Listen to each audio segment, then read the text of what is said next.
Good morning all. படிச்சிங்களா? நேற்று நடந்தது லைட்டாக படிச்சிங்களா? டவுட்ஸ் ஏதாவது இருக்கா? டவுட்ஸ் ஏதாவது? ஓகே. ஸோ நம்ம நேற்று இது ஒன்று பேசணும்ல, ஆர்டிகல் 19 ரைட் டு ப்ராப்பர்ட்டி அப்படிங்கிறது இருந்துச்சு. ஆர்டிகல் 19 கன்சிஸ்ட் ஆஃப் இப்போ இருக்காது. Right to property is there, but it's not under fundamental rights. It is under article 300A. It's not a fundamental right. Fundamental right கிடையாது இது. ஸோ இதை வந்துட்டு 44th constitutional amendment act 1978 fundamental right அப்படிங்கிற ஸ்டேட்டஸ்லேருந்து எடுத்துட்டாங்க. எதுக்காகனா இந்த இஷ்யூனால தான். டிபிஎஸ்பிக்கும் ஃபண்டமெண்டல் ரைட்ஸ்க்கும் எப்போதுமே வந்துட்டு கன்டென்ஷன் வந்துகிட்டு இருக்கு. ஸோ முக்கியமான காசு இதுதான், அதனால இதை எடுத்துட்டாங்க. So now it is a legal right, not a fundamental right. அப்படின்னா என்ன அர்த்தம்னா, even right to property is அஃபெக்டட்னா you can approach the court, but you cannot directly approach the supreme court. அதை வந்துட்டு என்ஃபோர்ஸ் பண்ணணும் அப்படின்னு கம்பல் பண்ண முடியாது. ஃபண்டமெண்டல் ரைட்னா you can go and enforce it through courts of law. But if a legal right is affected you can approach the court, but it is not necessary that it will B enforce பண்ண முடியும் அப்படின்னு சொல்ல முடியாது. அதான் legal ரைட்டுக்கும் fundamental ரைட்டுக்கும் வித்தியாசம். ஓகேவா?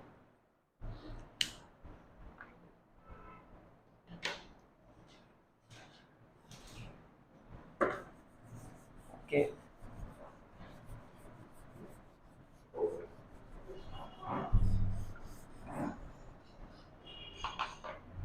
என்ன topic இன்னைக்கு பார்க்குறதா இருக்கும்? President. Okay. Yes, union. So what are the organs of the government or pillars of the government? Okay. Legislative, executive, judiciary. Okay. Legislature at the central level, அதை நம்ம என்னன்னு சொல்லுவோம்? பார்லிமெண்ட். ஓகே. பார்லிமெண்ட்ல என்னென்னலாம் இருக்கும்?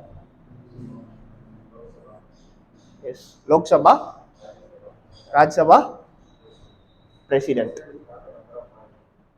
S. President is not a member of parliament, but president comes under the composition of parliament. இது ஏன்னா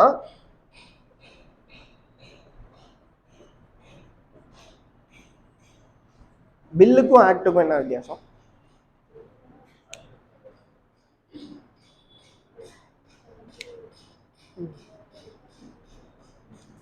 S, the bill becomes an act only when president attest it.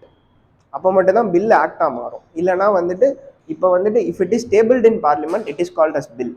லோக்சபாவுக்கு போகும், ராஜ்யசபாவுக்கு போகும். After the passage of bill in Lok Sabha and Rajya Sabha and after the assent of the president it will become act. அப்போ தான் act ஆகும். So அதனால தான் president is part of parliament. ஓகேவா? So எக்ஸிக்யூட்டிவ்ல என்னென்ன இருக்கு? யார் யார் இருப்பா? எக்ஸிக்யூட்டிவ்லையும் president will be there.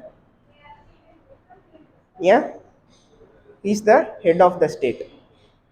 Nominal executive நேற்று படிச்சோம்ல, நாமினல் எக்ஸிக்யூட்டிவ், ரியல் எக்ஸிக்யூட்டிவ் ரெண்டு பேருமே இருப்பாங்க. Then prime minister plus council of ministers, vice president, attorney general of India, so and so எல்லாருமே எக்ஸிக்யூட்டிவ்ஸ் தான். ஓகேவா?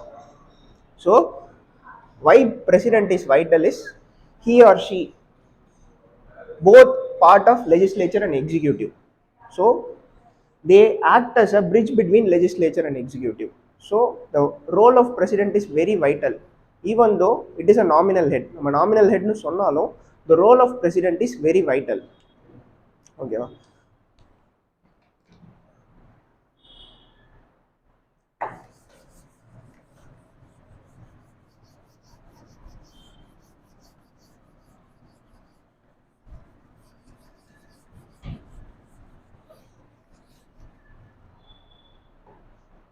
யார் இப்போ பிரசிடென்ட்?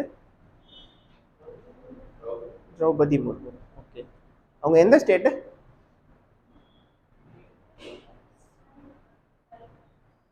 ஓகே, ட்ரைப் அவங்க. ஓகே, எந்த ஸ்டேட்டு?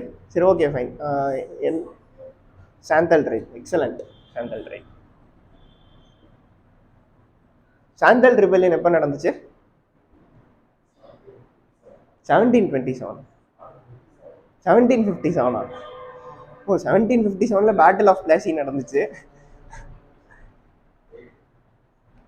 அரௌண்ட் 1856 இருக்குமா? 1856 Santhal rebellion.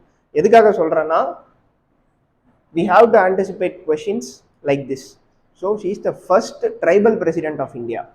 So that too she belongs to Santhal tribe. So Santhal rebellion வச்சு questions வரதுக்கு பாசிபிலிட்டி இருக்கு. ஓகேவா? ஸோ சாந்தல் ரிபெல்லியன் நல்லா படிச்சுக்கோங்க. நடத்திட்டாங்கல்ல சாந்தல் ரிபெல்லியன்? நோங்கிறீங்க, அவர் எஸ்ங்கிறாரு. நோவா எஸ்ஸா? நடத்தலையா? ஓகே, இந்த வார்த்தை கேள்விப்பட்டிருக்கீங்களா?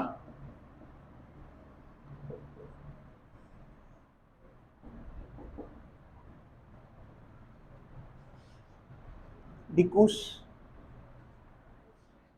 டிகூஸ்னா எக்ஸலண்ட், அவுட்சைடர்ஸ். ஸோ அப்போ சாந்தல் ரிபெல்லியன் நீங்கள் படிச்சிருப்பீங்களே. So Santhal rebellion is mainly because of dikus, the outsiders who come inside the Santhal region and they act as money lenders. அவங்க வந்து மணி லெண்டராக நிறையா காசு கொடுத்து சாந்தல்ஸை எக்ஸ்ப்ளாய்ட் பண்ணியிருப்பாங்க. ஸோ அவங்கள வெளியே அனுப்புறதுக்காக தான் சாந்தல் ரிபெல்லியன் நடந்திருக்கும். One of the reason. ஓகேவா? ஸோ டிகூஸ்னா அவுட் சைடர்ஸ். ஹிஸ்ட்ரி நடத்திட்டாங்கல்ல? ஓகே, நல்லா படிச்சுக்கோங்க. டாமன் ஐக்கோங்கிறது ஒரு ஏரியா, ராஜ்மஹால் ஹில்ஸ், அந்த ஏரியாவில் தான் வந்துட்டு சாந்தல்ஸ் டிசைட் ஆகிருப்பாங்க. ஓகேவா? ஸோ எதுக்காக சொல்கிறேன்னா, சாந்தல் ரிபெல்லியன் நல்லா படிச்சுக்கோங்க. வரலாம், வராமலும் போகலாம். we can anticipate questions from it for prelims and mains. So இப்படி தான் நம்ம வந்துட்டு ஒன் ஸ்டெப் உள்ளே போயிட்டு, ஓ இந்த மாதிரி கொஷின்ஸ் வரலாம், there is a possibility of asking questions from this அப்படின்னு நம்ம தான் தேடணும். ஓகேவா? ஏன்னா லாஸ்ட் டைம் நான் கொஷின்ஸ் போட்டு காமிச்சிருப்பேன். Prime minister has inaugurated the statue of Ramanujacharya. So Ramanujacharya வச்சு ஒரு கொஷின் வந்துச்சு. எஸ், ஹைதராபாத். எஸ், ஒரு கொஷின் வந்துச்சு. ஸோ அந்த மாதிரி தான் நம்ம கொஷின்ஸ் ஆன்டிசிபேட் பண்ணலாம். இப்படி தான் நம்ம ப்ரிப்பேர் பண்ணணும் ஆக்சுவலாக.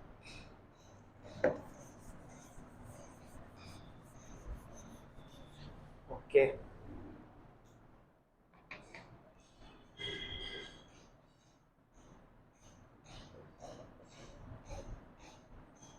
பிரசிடென்ட். ஸோ நம்ம இதை எப்படி பார்க்க போறோம்னா, there are two parts to it.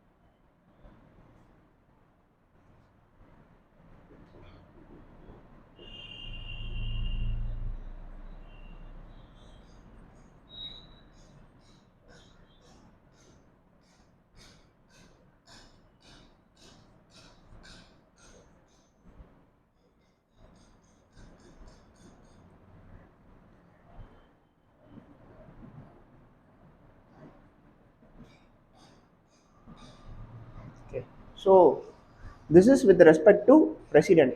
So part ஒன்ல நம்ம என்ன பார்க்க போறோம்னா, with respect to structural aspect. So office of பிரசிடென்ட்னா என்ன, what is the how he or she will be elected, what is the qualification to become president. So இந்த ஆஃபீஸ்க்கு எப்படி உள்ள வர முடியும், how election will be conducted, அதெல்லாம் அந்த ஸ்ட்ரக்சரல் ஆஸ்பெக்ட்லாம் பார்க்க போகிறோம். Second part comprises of powers and functions. What is the role of president in Indian polity, அதை பார்க்க போகிறோம். So with respect to office of president,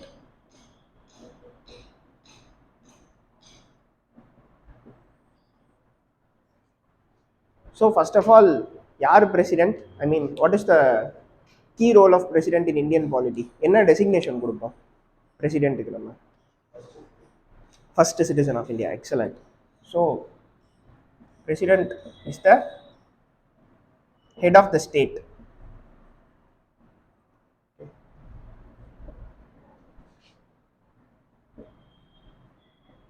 Head of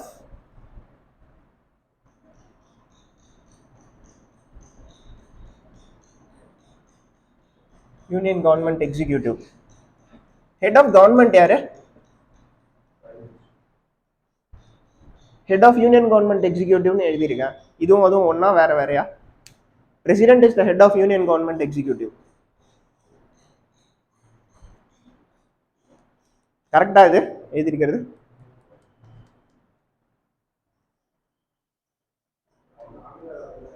Yes, exactly. So he's the president is the nominal head. Head of governmentனா என்ன சொல்லாங்கன்னா, இப்போ எந்த பார்ட்டிக்கு majority இருக்கோ பார்லிமெண்ட்ல அவங்க கவர்மெண்ட் ஃபார்ம் பண்ணுவாங்க. அந்த கவர்மெண்ட்டோட ஹெட் தான் prime minister. So head of the கவர்மெண்ட்னா in case of parliamentary form of government it is prime minister. But head of union government எக்ஸிக்யூட்டிவ்னா it is president. So it is explicitly given in article 53. That is president is the head of union government executives. அப்படின்னா என்ன அர்த்தம்னா all decisions of government of India will be taken in the name of president. So for example இப்போ யூபிஎஸ்சிலேருந்து நீங்கள் யூபிஎஸ்சியில் select ஆகி போறீங்கன்னா appointment ஆர்டரில் பிரசிடென்ட்டுடைய signature இருக்கும். ஸோ இந்த நேம் ஆஃப் பிரசிடென்ட் தான் அப்பாயின்மெண்ட் நடக்கும். So is the head of union government executive. He or she is the head of union government executive. Sir? Prime Minister is the head of the government. Prime Minister வந்துட்டு he is the real head. He or she will be taking the key decisions or real decisions, but in the name of president. So இந்த ஏன்னா அதனால தான் வந்துட்டு அதான் அந்த status. So we'll look into the status while proceeding.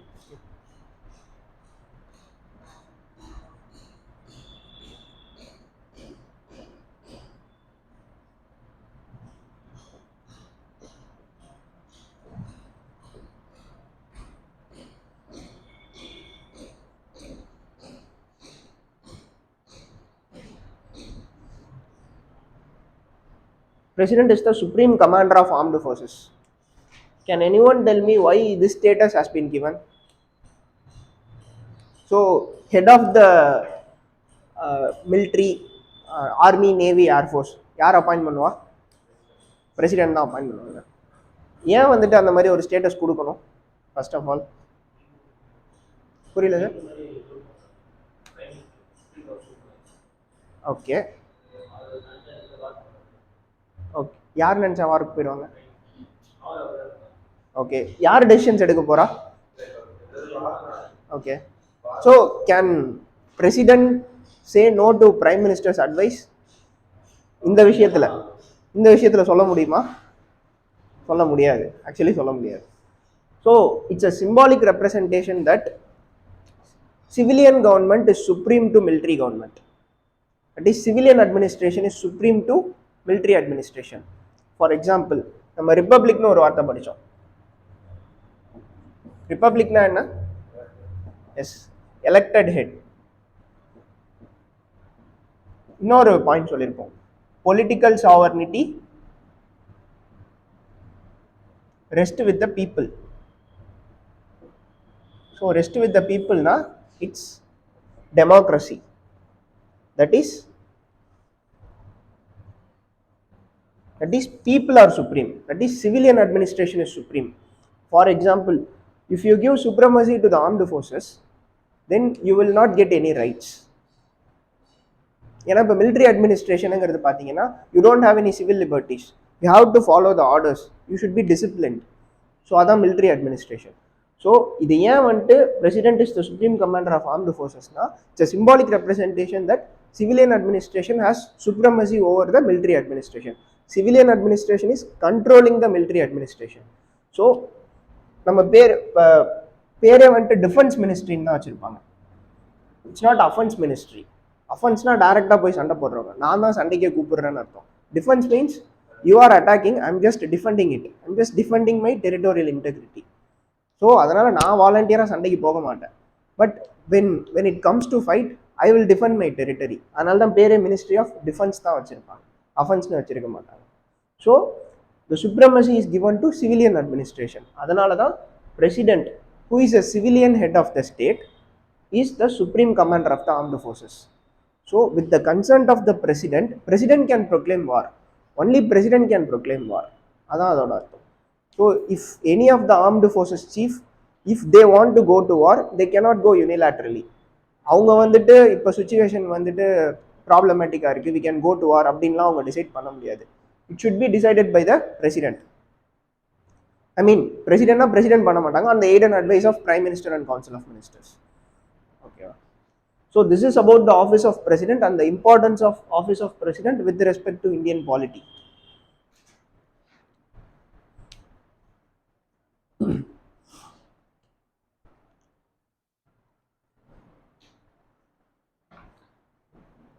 இந்த side அழைச்சிடுறேன்.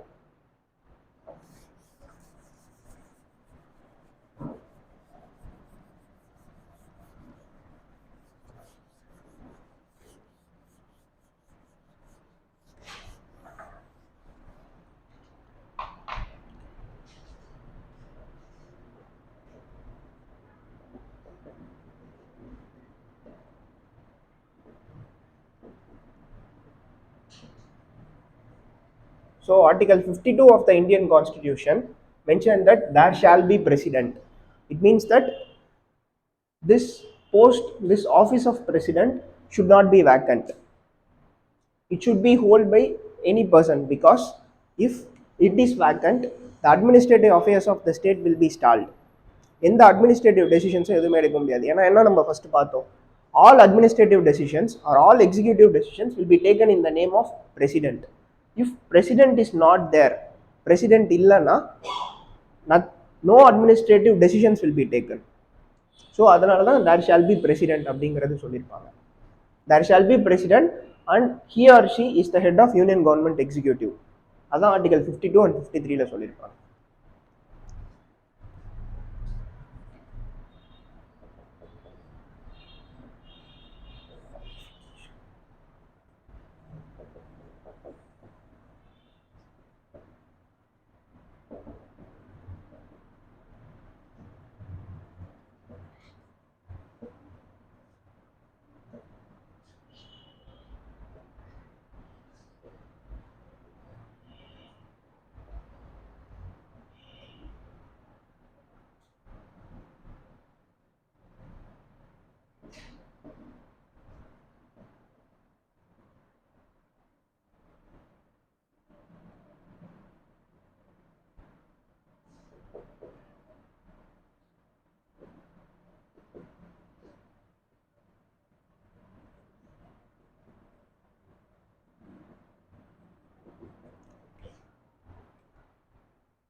So யாரெல்லாம் president ஆகலாம், வாட் இஸ் த குவாலிஃபிகேஷன் அப்படிங்கிறது பார்க்கணும்ல. So first qualification is he or she should be a citizen of India. Citizen of India, citizenship படிச்சிட்டிங்கல்ல, citizenship என்னென்ன மூலயமா acquire பண்ணலாம், what are the ways of acquiring citizenship? Yes, excellent. Birth, okay. Descent, okay. Okay. Naturalization, okay. Okay. Excellent. Registration, okay.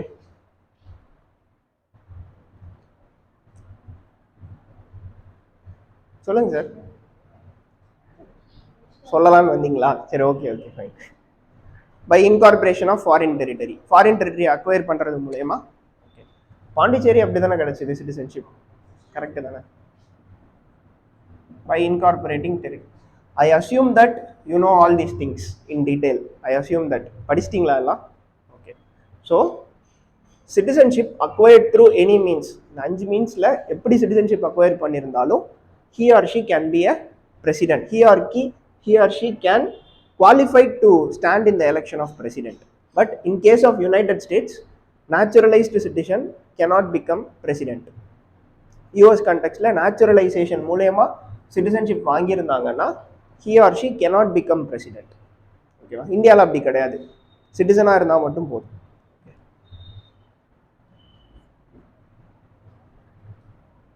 they should have completed 35 years of age. So நம்ம யாரும் president ஆக முடியாது அதனால. Then he or she should have qualified to become member of Lok Sabha. That is Lok Sabha MP ஆகிறதுக்கு qualification இருக்கணும் அவங்களுக்கு. So அதுக்கும் similar qualification தான். சிட்டிசனாக இருக்கணும், 30 years ஆஃப் ஏஜாக இருக்கணும், கிரிமினல் கேசஸ் எதுவும் இருக்கக்கூடாது, இந்த மாதிரி சில க்ரைட்டீரியாஸ் இருக்காங்க. அது நம்ம பார்லிமெண்ட் பார்க்கும்போது டீட்டெயிலாக பார்ப்போம். இப்போதைக்கு லோக்சபாங்கிறது ரொம்ப முக்கியம். இந்த ஸ்டேட்மெண்ட் கூட ராஜ்யசபான்னு மாற்றி கொடுத்து they can confuse. ஓகேவா? should have qualified to become a member of Lok Sabha. Then should not hold any office of profit.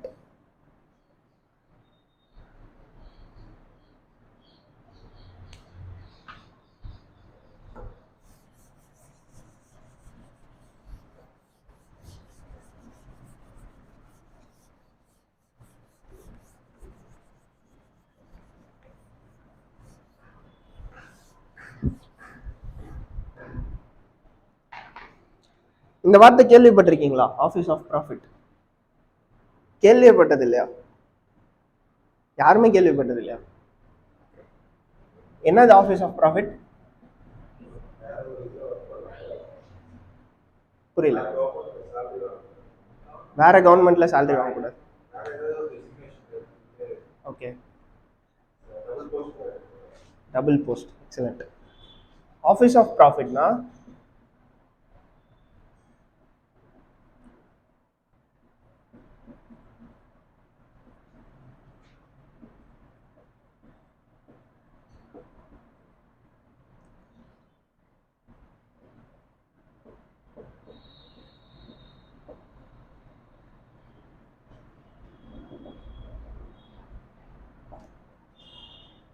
a post or office being held which involves conflict of interest. For example, so president is the head of, he or she is the head of union government executive. When she holds the post of a Lok Sabha MP, consider president is the head of union government executive. President will sign the bill in parliament, then only bill becomes an act. So when she becomes a Lok Sabha MP, don't you think it's a conflict of interest? She will be the lawmaker as well as she will sign the own laws she made. So that is the conflict of interest. That is, he or she should not hold what he said exactly, the post or perks derived from the government. இப்போ எக்ஸாம்பிளுக்கு இந்த post ஏன் create பண்ணாங்கன்னா to secure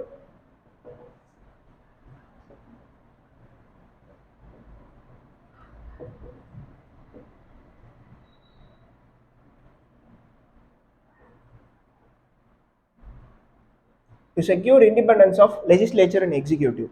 for example இப்போ வந்துட்டு எத்தனை ministers இருக்காங்க இந்தியாவில்? Union ministers. எத்தனை எம்பிஸ் இருக்காங்க? ஃபார் எக்ஸாம்பிள் லோக்சபா எம்பிஸ் வச்சுக்கோங்க, 545. 545 Lok Sabha MPs.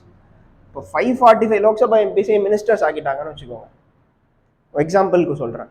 Then who will question the functioning of the government? கவர்மெண்ட்னா யார்? மினிஸ்டர்ஸ் தானே government. Then who will question the functioning of the government? So the role of legislature is to hold the executive accountable. Legislature ஓட வேலையே வந்துட்டு executive ஓட ஒர்க்கை அக்கௌண்டபிளாக நீங்கள் என்ன வேலை பார்த்துருக்கீங்க அப்படிங்கிறத கொஷின் கேட்கறதுக்கு தான்.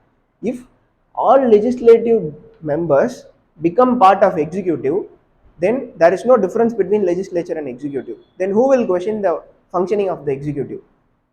So there should be independence between legislature and executive, even though our form of government is parliamentary form of government. So legislatureல இருந்தா நம்ம எக்ஸிக்யூட்டிவ் டெரைவ் பண்றோம். பட் எல்லா எக்ஸிக்யூட்டிவ் எல்லா லெஜிஸ்லேட்டிவ் மெம்பர்ஸையும் நீங்க executive ஆக்கிட்டீங்கன்னா then who will question? There is no accountability. அதனால தான் there should be independence of legislature and executive.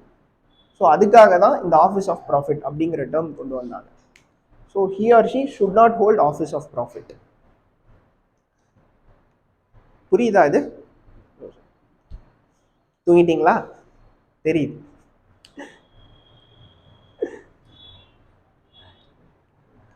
President start பண்ணியிருக்கோம், கடைசியாக சொல்கிறேன்.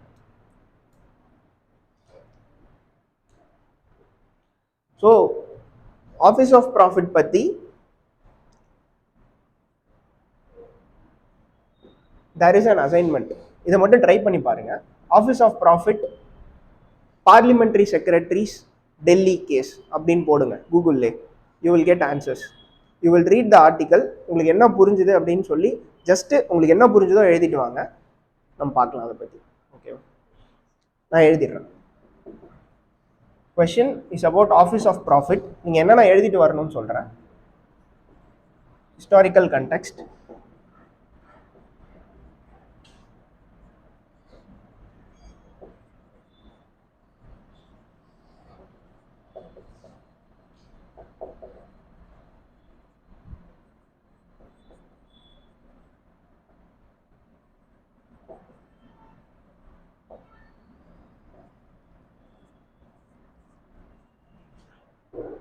இவங்க யார் தெரியுமா? ஜெயா பச்சன், அமிதாப் பச்சனோட ஒய்ஃப் தான் இவங்க. So she has been disqualified from the post of MP through this office of profit issue. There is a Supreme Court judgment based on this case. So இந்த மூணுத்தையும் ஹிஸ்டாரிக்கல் கண்டெக்ஸ்ட் அப்படின்னு பார்த்தீங்கன்னா, ஆஃபீஸ் ஆஃப் ப்ராஃபிட் அப்படிங்கிற concept எங்கேருந்து வந்ததுன்னா யூகேலேருந்து தான் வந்துச்சு. அப்போ என்ன பண்ணுவாங்கன்னா, king or queen who is the head of the state of United Kingdom. அங்கே பார்த்தீங்கன்னா நமக்கு லோக்சபா ராஜ்யசபா மாரி அங்கே house of representatives, house of lords அப்படின்னு இருக்கும். அந்த ஹவுஸ் ஆஃப் லார்ட்ஸ் வந்துட்டு எலெக்டட் பாடி கிடையாது. ஹவுஸ் ஆஃப் லார்ட்ஸில் உள்ள மெம்பர்ஸ் எல்லாம் கிங் ஆர் குவீன் அவங்க தான் வந்துட்டு நாமினேட் பண்ணுவாங்க. So what they tend to do is they will appoint the favourable persons to the house of lords. எதுக்காகனா to hold control over the legislature. So executive is controlling the legislature. அதனால தான் அது office of profit அப்படின்னு சொல்கிறாங்க. ஓகேவா? So this is the historical context.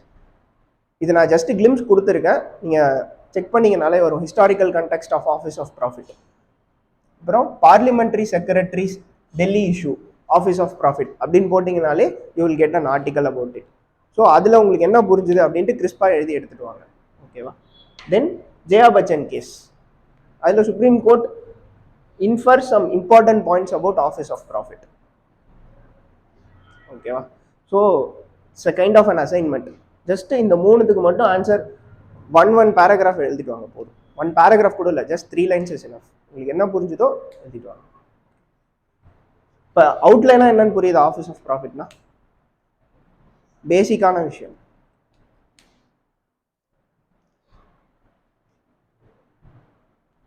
So this is about the qualification to stand in the election of president. ஓகேவா sir? நீங்கள் குவாலிஃபிகேஷன்லேருந்து எழுதிக்கோங்க. ஓகேவா? குவாலிஃபிகேஷன் எழுதிக்கோங்க, நம்ம கடைசியாக பார்க்கலாம்.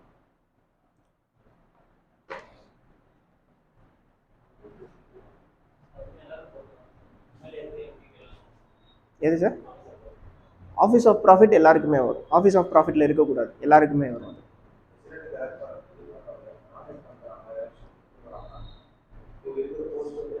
ரிசைன் பண்ணும். எக்ஸாக்ட்லி, அதனால தான் அந்த இது வச்சுருப்பாங்க. எஸ், ப்ரப்போசல்ஸ் வேணும். எஸ், நம்ம அதை எலெக்ஷனில் பார்ப்போம். எத்தனை பேர் ப்ரப்போஸ் பண்ணணும் அந்த மாதிரி டீட்டெயில்ஸ்லாம் இருக்கும். யாரு?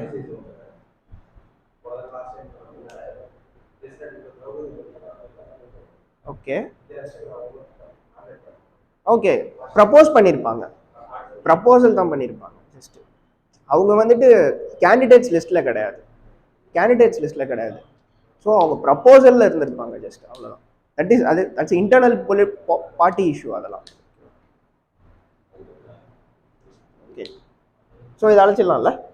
அடுத்து என்ன பார்க்கணும்? இதுக்கு அடுத்து என்ன? அந்த கண்டென்ட்ஸ் கொடுத்தல பார்ட் 1, அதில் இதுக்கு அடுத்து என்ன வந்துச்சு? குவாலிஃபிகேஷனுக்கு அடுத்து என்ன? ஓகே, இல்லை எழுதிருக்கீங்களான்னு பார்த்தேன். எழுதிருக்கீங்களா?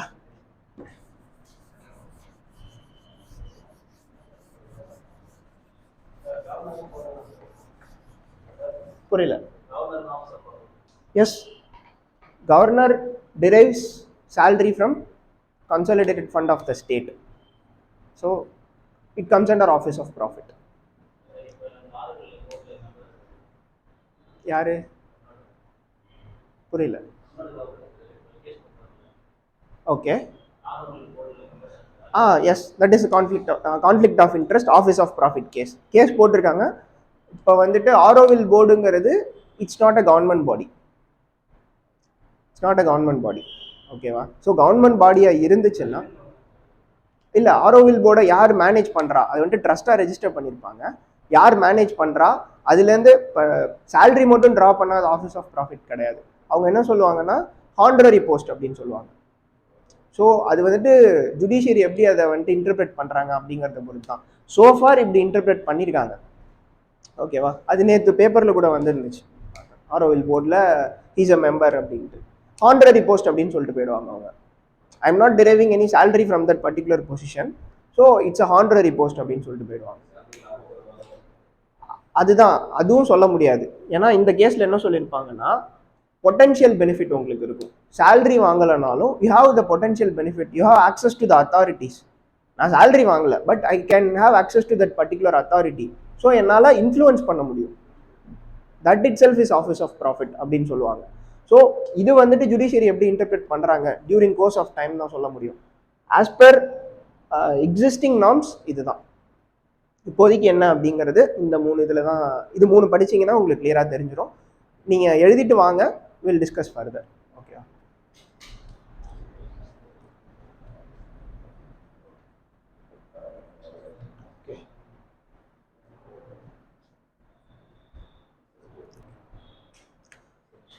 யார் எலெக்ஷன் கண்டக்ட் பண்ணுவா? President. President election. Election commission of இந்தியாவா, ஸ்டேட் எலெக்ஷன் கமிஷனா, யார் பண்ணுவா? Okay. Election commission of India யார் யாருக்கெல்லாம் எலெக்ஷன் கண்டக்ட் பண்ணுவாங்க? பிரசிடென்ட். ஓகே. ஓகே. எஸ்.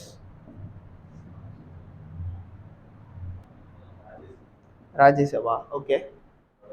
அவ்வளோதானா? State legislative assemblies, state legislative councils. So இது எல்லாத்துக்குமே election commission of India is mandated to conduct elections for all these offices.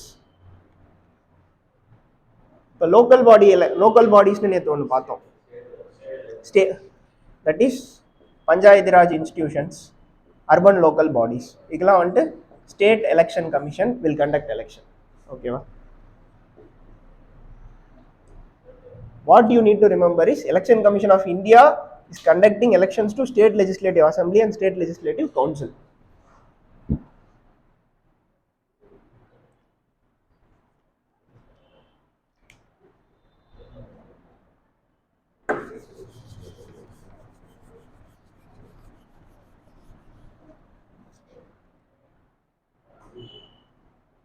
So the election is conducted by Election Commission of India. Okay. Based on constitutional provisions,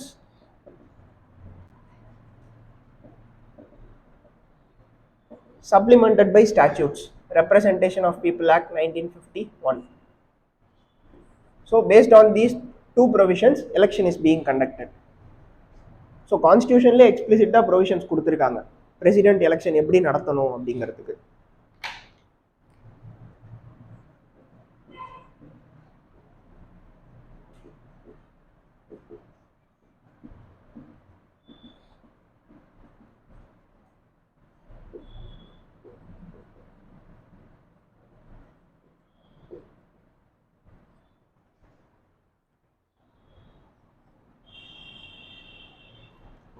electoral காலேஜ்னா என்ன? என்னது? இந்த electoral காலேஜ்னா என்ன first? சரி, இப்போ Lok Sabha election நடக்குது. ஓகேவா? லோக்சபா எலெக்ஷன் நடக்குது, அதுக்கு எலக்டோரல் காலேஜ்னா யாரெல்லாம்? எலக்டோரல் காலேஜ்னா என்ன? Who are allowed to vote? யாரெல்லாம் ஓட்டு போடலாம், அதுதான் எலக்டோரல் காலேஜ் அப்படின்னு சொல்லுவாங்க. ஸோ வாட் இஸ் த நம்ம பிரசிடென்ட் எலெக்ஷனுக்கு ஓட் பண்ணுறோமா? Are we directly voting for president election? So it's an indirect election. So we have elected the representatives. The representatives will vote for the election of president. So what is the electoral college அப்படின்னு பார்ப்போம்.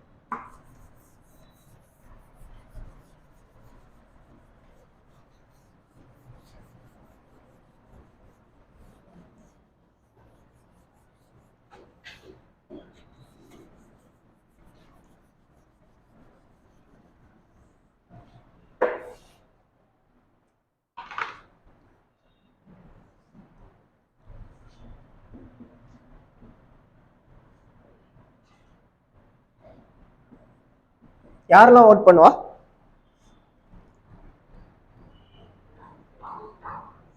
யாரு? members of Lok Sabha and Rajya Sabha. Exactly. Elected MPs. Solilama. Lok Sabha and Rajya Sabha members are called as member of parliament. So elected MPs. Okay. Then elected members of state legislative assembly. That is elected MLAs of states. These two provisions are explicitly given in the constitution. But the third provision, elected MLAs of two union territories, that is Delhi and Puducherry, because other union territories doesn't have legislative assembly. So this was given in the 70th Constitutional Amendment Act.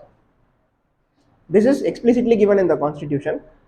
This is given in the 70th Constitutional Amendment Act. Okay.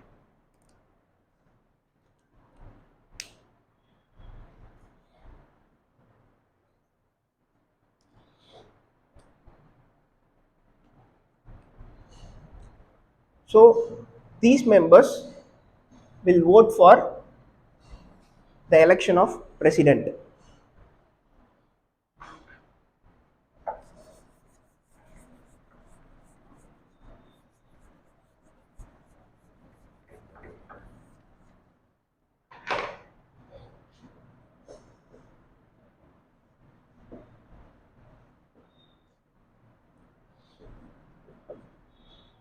Who are all excluded?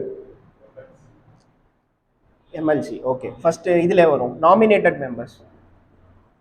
Nominated MPs. ஏன் nominated MPs exclude பண்ணியிருக்காங்க? Excellent. ஏன்னா இப்போ ராஜ்யசபாவில் பார்த்தீங்கன்னா 12 nominated MPs இருப்பாங்க. அந்த 12 nominated எம்பிஸையும் president தான் அப்பாயிண்ட் பண்ணுவாங்க. ஸோ பிரசிடென்ட் அப்பாயிண்ட் பண்ணால் அப்பாயிண்ட் பண்ணுற person obviously they will vote for that particular person. அதனால் அவங்கள எக்ஸ்க்ளூட் பண்ணியிருப்பாங்க. ஓகேவா? லோக்சபாவில் 1 ஆங்கிலோ இந்தியன் சீட் இருக்கும். பட் இப்போ அது கிடையாது, இதுக்கு முன்னாடி இருந்துச்சு. ஸோ லோக்சபாலேயே நாமினேட்டட் எம்பிஸ் இருப்பாங்க. தென் நாமினேட்டட் எம்எல்ஏஸ். நாமினேட்டட் எம்எல்ஏஸும் சேர்த்துக்க மாட்டாங்க. புரியல? ஓகே, எனக்கு ஓகே ஃபைன். பட் அந்த ப்ரொவிஷன் இப்போ கிடையாது. இப்போ எடுத்துட்டாங்க. ஆங்கிலோ இந்தியனுக்கான ரெப்ரசன்டேஷன் இப்போ கிடையாது. ஸ்டேட்ல இல்லை, பார்லிமெண்ட்ல எடுத்துட்டாங்க. ஸ்டேட்ல இருக்கு, பார்லிமெண்ட்ல தான் எடுத்துட்டாங்க.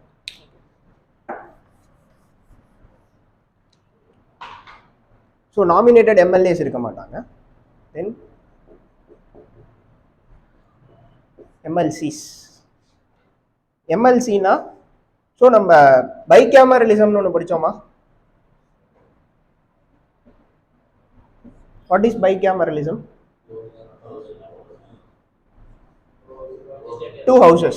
Yes. Lok Sabha, Rajya Sabha. Lok Sabha, this is House of People. This is Council of States. Council of States.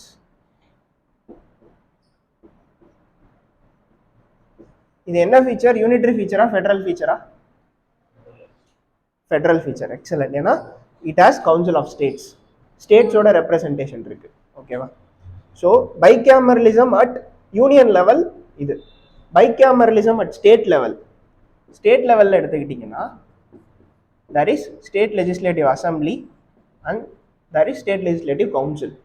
The state legislative council oda members na MLCs. They are excluded from the election of president. ஏன் exclude பண்ணியிருக்காங்க?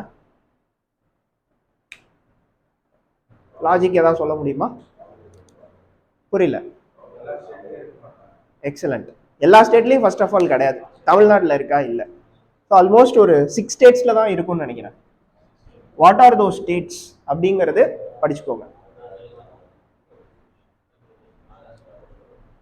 Okay, இப்பயே சொல்றீங்களா? தெரியுமா? கன்ஃபார்மா? சரி, next class எழுதிட்டு வாங்க என்னென்ன ஸ்டேட்ஸ். 6 states தான் நினைக்கிறேன். 6 states. Okay. So earlier it was in Jammu and Kashmir. Jammu and Kashmir ஓட ஸ்டேட்டஸ் இப்போ எடுத்ததால 5 or 6 I think. செக் பண்ணிக்கோங்க. 6 தானா? Okay fine. ஓகே. ஸோ அது என்னென்ன ஸ்டேட்ஸ்னு பார்த்து வச்சுக்கோங்க. It will not be asked in any question, but just for our own knowledge. ஓகேவா? So எல்லா ஸ்டேட்லேயும் எம்எல்சி இருக்க மாட்டாங்க. எல்லா ஸ்டேட்லேயும் ஸ்டேட் லெஜிஸ்லேட்டிவ் கவுன்சில்ஸ் இருக்காது. ஸோ அதனால they are not included in the electoral college.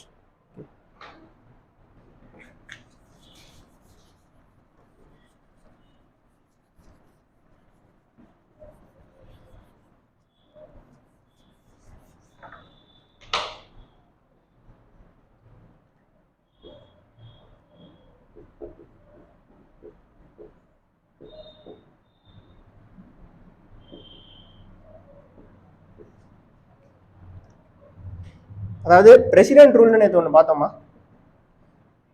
Emergency ப்ரொவிஷன்ஸில்.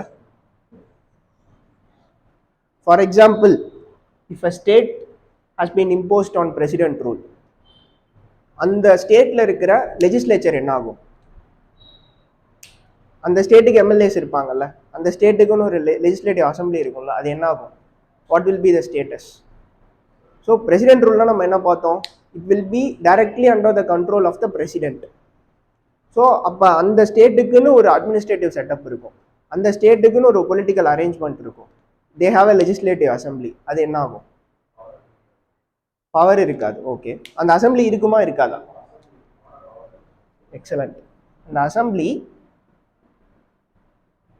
it can either be dissolved or suspended. எது வேணா பண்ணலாம். if dissolve பண்ணிட்டாங்கன்னா there will not be any assembly. if it is suspended, assembly will be there, but they will not be taking any decisions because it is suspended. But what is the key point is suspended MLAs can take part in the election of president. Okay va? Dissolved na obviously they will not be MLAs. MLAs கிடையாது அவங்க. So they will not be taking part in the election. அதான் இதுல key point அதான். Suspended MLAs can participate. Yes. Still they are MLAs. They are not allowed to function their regular administrative functions. But it is the duty of the MLA to take part in the election of electoral college of president.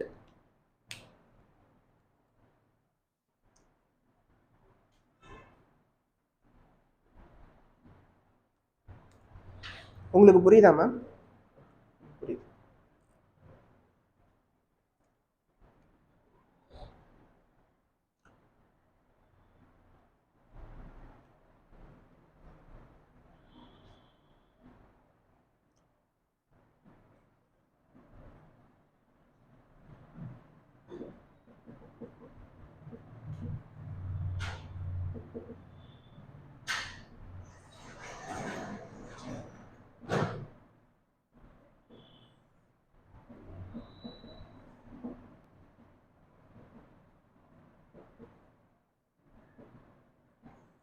So the vacancy in the electoral college, for example, so elected MPs, elected MLAs, elected MLAs of 2 union territories. For example, there will be imposition of president rule in Pondicherry, for example. So then that assembly is dissolved. Then there is vacancy in the electoral college. Electoral காலேஜில் vacancy இருக்கா? இவங்க தானே vote போட போகிறாங்க. Vote போடுறவங்க இல்லை. அப்போ பிரசிடென்ட்டுடைய election will not be affected. Even if in case of any states dissolve பண்ணிட்டாங்க, ஏதோ ஒரு அசம்பிளியை டிசால்வ் பண்ணிட்டாங்க, அந்த ஸ்டேட்டில் எம்எல்ஏஸே இல்லைனாலும் எலெக்ஷன் நடத்துவாங்க, பிரசிடென்ட் எலெக்ஷன் நடத்துவாங்க. Why? Because there shall be president. Article 52, there shall be president. பிரசிடென்ட்டுங்கிற போஸ்ட் வேக்கண்டாக இருக்கக்கூடாது. ஸோ அதனால் பிரசிடென்ட்டோட எலெக்ஷன் கண்டிப்பாக நடத்துவாங்க. So vacancy in the electoral college will not affect the president election. For example, Lok Sabha MPs ஒரு 10 பேர் வந்துட்டு 10 எம்பிஸை சஸ்பெண்ட் பண்ணிட்டாங்க. ஃபார் எக்ஸாம்பிள் டிசிப்ளினரி ஆக்ஷன் வச்சுக்கோங்க. ஓகே, 10 எம்பிஸை சஸ்பெண்ட் பண்ணிட்டாங்க. இல்லைனா வந்துட்டு 10 எம்பிஸ் இறந்து போயிட்டாங்கன்னு வச்சுக்கோங்க. So by election has to be conducted. So அந்த 10 வேகன்சி இருக்குங்கிறதுக்காக பிரசிடென்ட் எலெக்ஷன் நடத்தாமல் இருக்க மாட்டாங்க, வேகன்சியோட நடத்திடுவாங்க. ஸோ அதுதான் சொல்ல வருது. Vacancy will not affect the president election.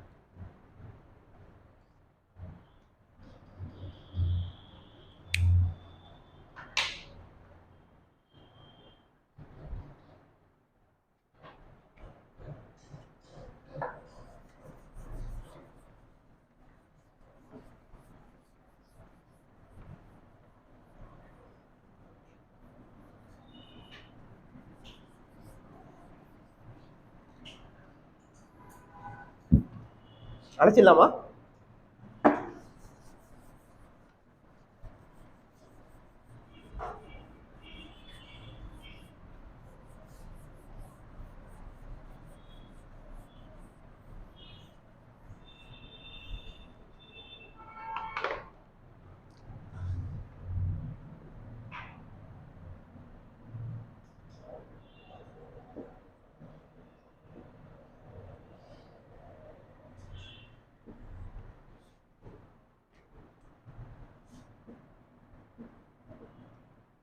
So method of election of president is derived from which constitution?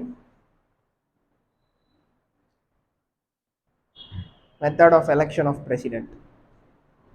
படிக்கலையா? Method of election of president. Irish. Excellent. Yes. Irish constitution. It is borrowed from Irish constitution. Okay.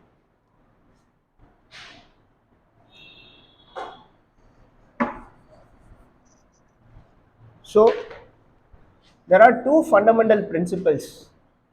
That is Article 55. There are two fundamental principles which is to be followed in the method of election of president. The two fundamental principles are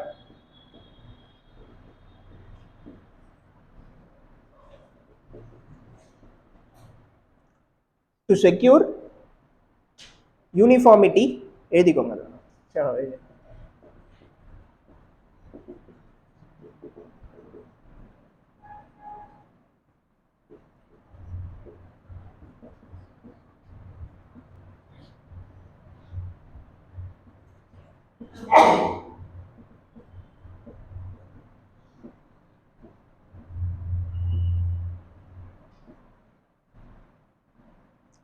To secure uniformity in the scale of representation.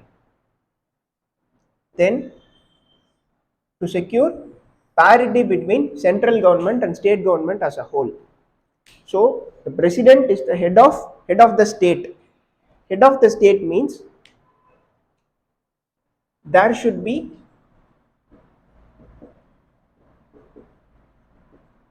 he is the head of the complete nation. So there should not be any difference of representation with respect to union and states. அதாவது there should be equality in terms of weightage of votes between states as well as center. For example, if union government is having higher say over the appointment of president, there might be a chances that president may be biased. So states will have the equal say. அதனால தான் இந்த மாதிரி principles வச்சிருப்பாங்க. அது there is a formula to that.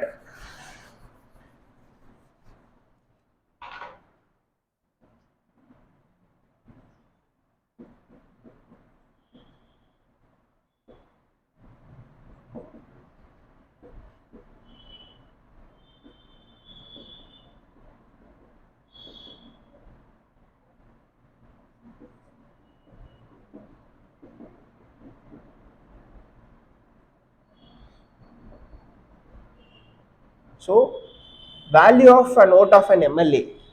So there are values fixed for the vote of each MLA. Okay, it's a tedious process. President election is a tedious process. ரொம்ப கஷ்டமான process. It's highly complicated in nature. So ஒவ்வொரு எம்எல்ஏவோட ஓட்டுக்கும் ஒரு values fix பண்ணியிருப்பாங்க.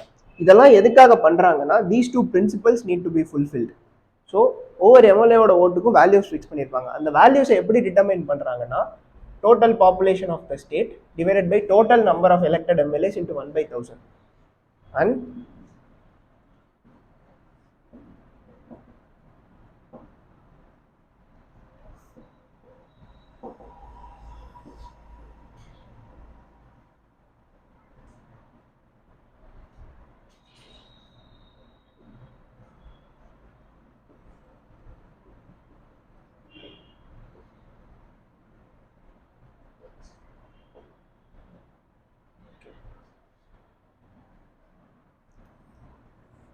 So this is about the value of vote of an MLA, value of an vote of an MP. ஒரு எம்எல்ஏவோட ஓட்டுக்கு this value, ஒரு எம்பியோட ஓட்டுக்கு திஸ் வேல்யூ. ஓகேவா? So why this tedious process is being carried out is to uphold these two principles, to secure uniformity in the scale of representation, to maintain uniformity in the scale of representation. அப்புறம் வந்துட்டு to secure parity between central government and state government as a whole. So states also should have a say in the president election as much as central government. வெறும் central government மட்டும்தான் determine பண்ணுற மாதிரி இருக்கக்கூடாது, because president is the head of the state. So அதனால தான் இந்த மாதிரி ஒரு டிடிஎஸான கேல்குலேஷன்ஸ் வச்சுருக்காங்க.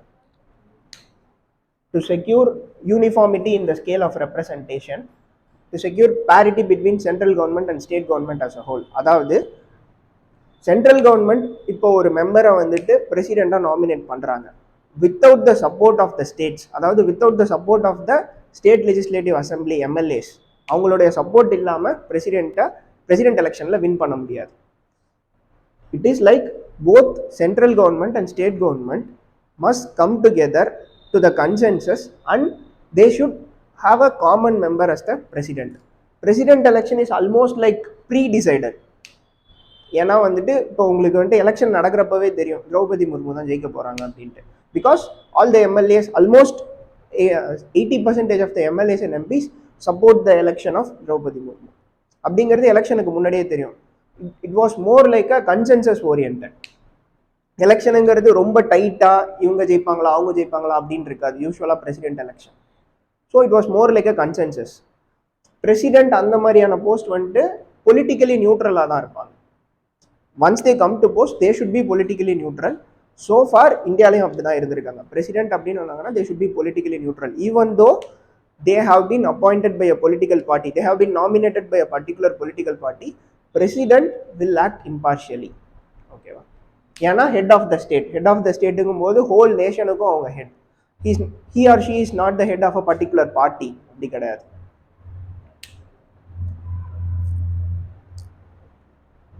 ஓகேவா?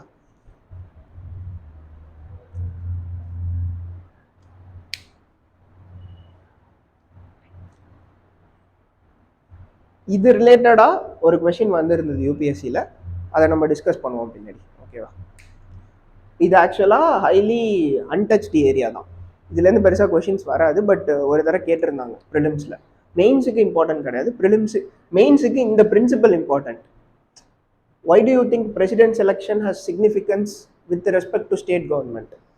What is the significance of president election with respect to state government's representation? அப்படின்னு கேட்டால் these two principles are very much important.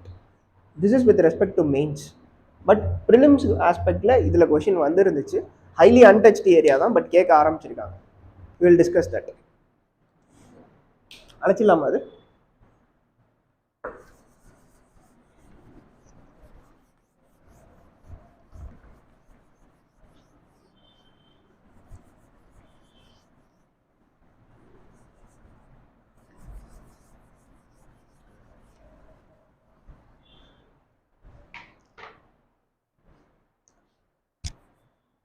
யார் சார் லா மேக் பண்ணுவா?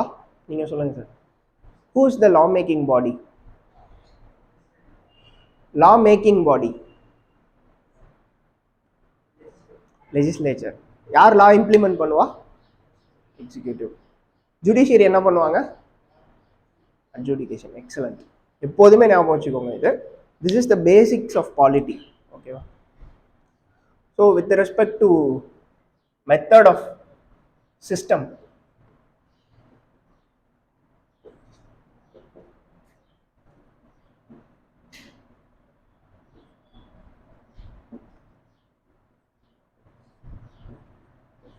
ஓகே,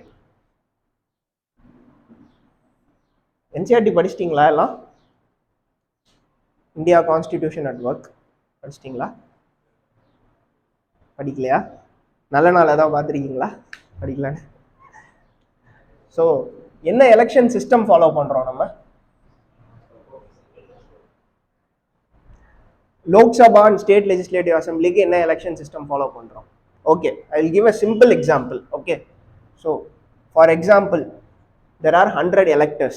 100 பேர் ஓட்டு போட போகிறாங்க. ஓகேவா? 100 electoral college is 100. There are 3 candidates. Okay. A candidate secures 25 votes. B candidate secures 35 votes. Okay. C secures 40 votes. Who's the winner? 40. Okay. So what you are saying is C is the winner. So this 40 persons voted for winning of this particular candidate, but 60 persons intended that he or she should not win. Do you think it is correct? இந்த 40 persons தான் C ஜெயிக்கணும்னு ஓட்டு போட்டிருக்காங்க. Altogether ரெண்டையும் சேர்த்தீங்கன்னா 60 persons C ஜெயிக்க கூடாதுன்னு ஓட்டு போட்டிருக்காங்க. கரெக்டா இது? கரெக்டா? எப்படி correct? Then how it is democracy? This is not a democracy, right? So majority is 60. Excellent. So அதான் madam. This is with respect to first past the post system. So what we are following in direct election. This is direct election. அதாவது நம்ம vote பண்றோம் டைரக்டா. அதுல first past the post system follow பண்றாங்க. அதுல இந்த method தான் we are following. இந்த 40 எடுத்தவங்க தான் வின்னர். ஓகேவா? But with respect to Rajya Sabha, president election, vice president election, these are indirect elections. அதாவது people are not directly voting. The representatives of the people will vote in these elections. இதுல என்ன system follow பண்ணுவாங்கன்னா,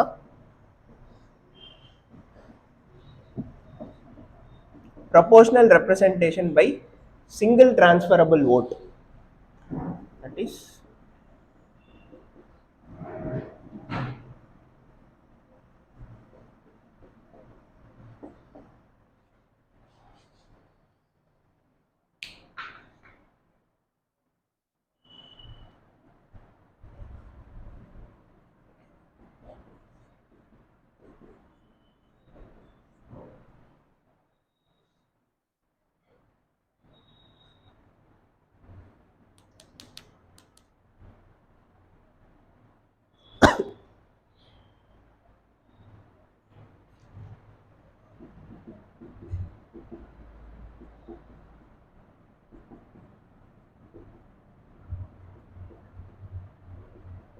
this is first past the post system. Who is first passing the total majority? Relative majority. This is with respect to relative majority. You will not get absolute majority in this. You don't need to get absolute majority to win this election.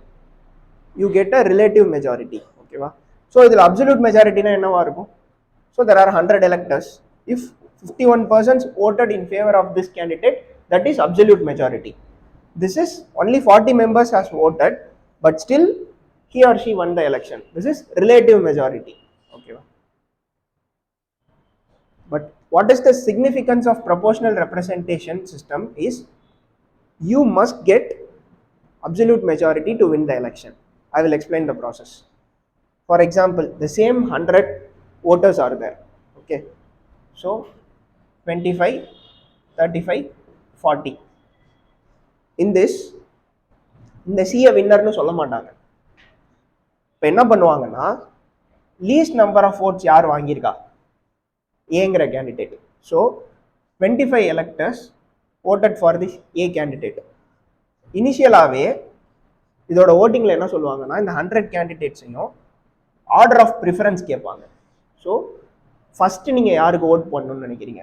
First for example 25 candidates வந்துட்டு ஏக்கு vote பண்ணணும் first ப்ரியாரிட்டியில் வச்சுருக்காங்க. So இந்த 25 கேண்டிடேட்ஸோட second priority என்ன அப்படின்னு பார்ப்பாங்க. ஏன்னா A தான் லீஸ்ட் செக்யூர்ட் ஓட்ஸ்.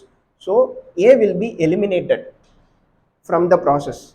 ஏவை எலிமினேட் பண்ணிவிட்டு ஏக்கு ஓட் போட்ட அந்த 25 எலக்டர்ஸ் இருக்காங்கல்ல, அவங்களுடைய செகண்ட் ப்ரியாரிட்டி என்ன அப்படின்னு பார்ப்பாங்க.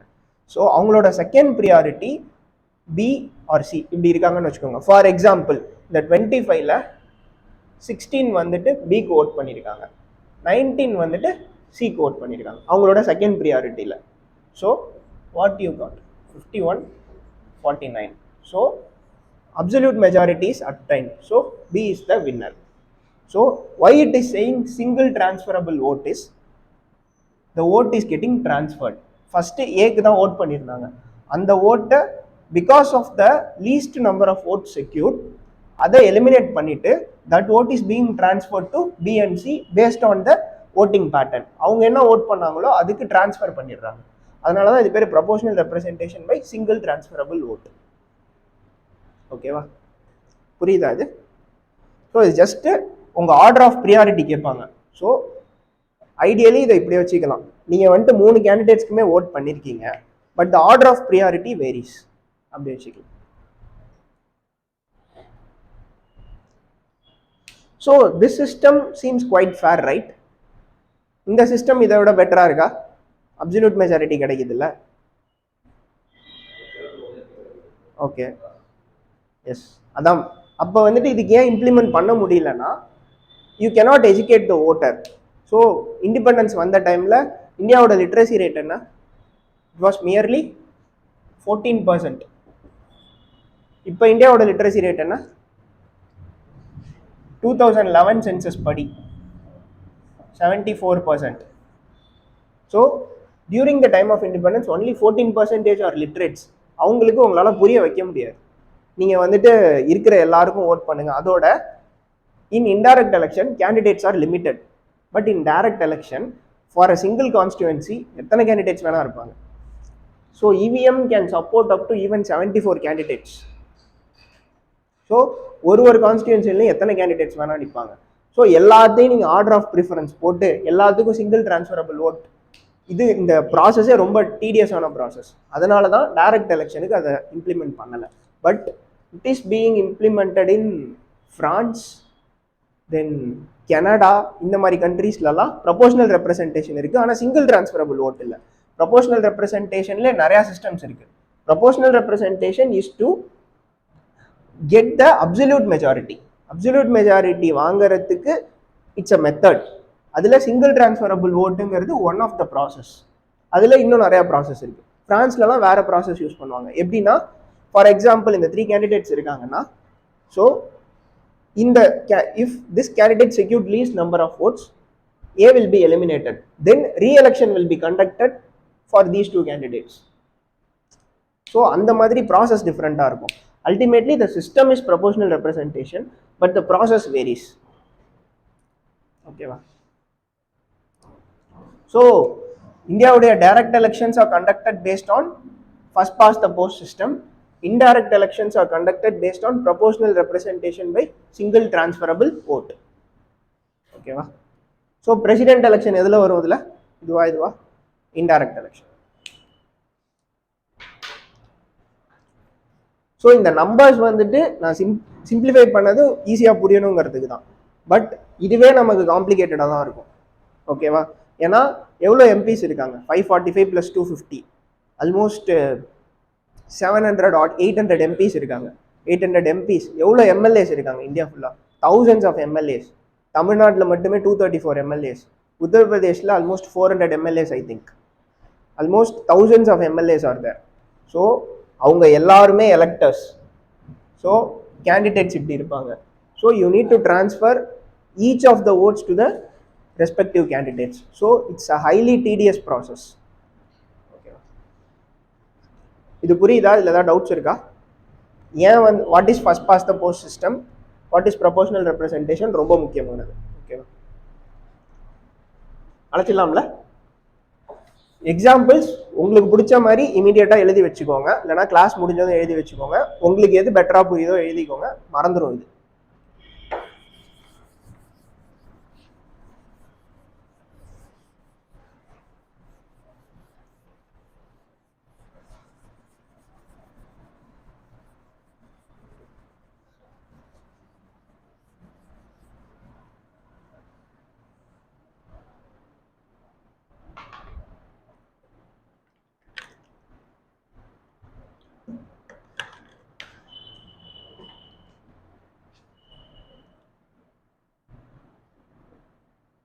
So president election is mainly based on secret ballot. That is, elector don't need to disclose the person who he is going to vote, he or she is going to vote. அதை வந்துட்டு காமிக்கணுங்கிற அவசியம் கிடையாது. Usually இந்த வார்த்தை கேள்விப்பட்டிருக்கீங்களா? Whip, S, கொறடா சொல்லுவாங்க. இப்போ பொலிட்டிக்கல் பார்ட்டிஸ்க்கெல்லாம் விப்புன்னு ஒருத்தங்க இருப்பாங்க. அசம்பிளிக்குள்ள ஸ்டேட் லெஜிஸ்லேட்டிவ் அசம்பிளியாக இருக்கட்டும், பார்லிமெண்ட்டாக இருக்கட்டும், ஒவ்வொரு பார்ட்டிக்கும் ஒரு விப் இருப்பாங்க. அதாவது அந்த பார்ட்டியுடைய எம்எல்ஏஸ் இருக்காங்கல்ல, அவங்களுக்கெல்லாம் ஒரு காமனாக டைரக்ஷன் கொடுக்கறதுக்கு. ஃபார் எக்ஸாம்பிள், இப்போ காங்கிரஸுடைய விப்பு வந்துட்டு பார்லிமெண்ட்ல இருக்காங்கன்னு வச்சுக்கோங்க. காங்கிரஸ் பார்ட்டி வந்துட்டு ஒரு பர்டிகுலர் கேண்டிடேட்டுக்கு ஓட் பண்ண சொல்றாங்க.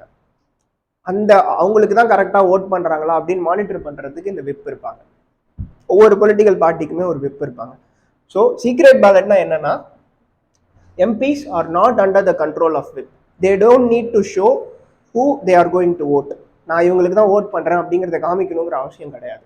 So secret ballot it is based on conscience vote. நம்ம யாருக்காவது காமிச்சிட்டு இருக்கோமா? நம்மளும் கன்சைன்ஸ் ஓட் தான்.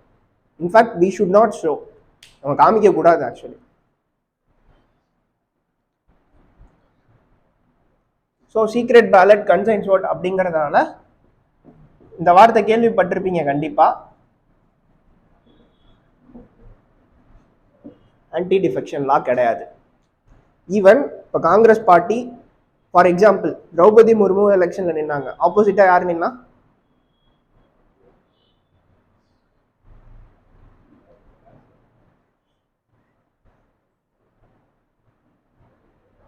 மார்கரெட் ஆல்வா நின்னாங்களா? Margaret Alva. Congress proposed Margaret Alva. So இப்போ even some Congress MPs if voted for Draupadi Murmu, Congress wants to elect Margaret Alva as the president. ஆனால் காங்கிரஸோட எம்பிஸ் திரௌபதி முர்முக்கு ஓட் பண்ணியிருந்தாலும் அவங்கள டிஸ்குவாலிஃபை பண்ண முடியாது ஆன்டி டிஃபெக்ஷன்லால. ஏன்னா அவங்க யாருக்கு ஓட் பண்ணனே சொல்லலை. சொல்லணுங்கிற அவசியம் கிடையாது. சொன்னால் தானே உங்களுக்கு யாருக்கு ஓட் பண்ணியிருக்காங்கன்னு தெரியும். So it's about conscience vote. ஓகேவா?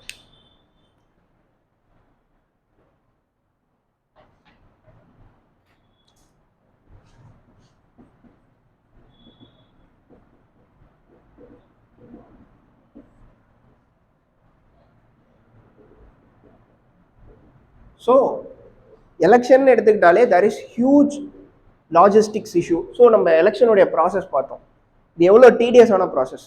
there is a high possibility that there might be some disputes, there might be some mishandling, or there is a large possibility of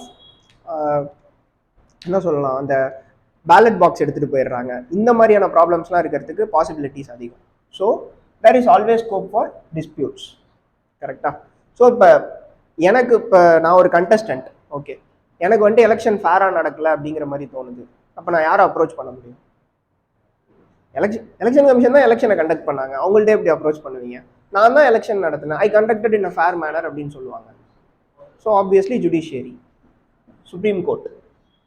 supreme Court original and exclusive jurisdiction of supreme court.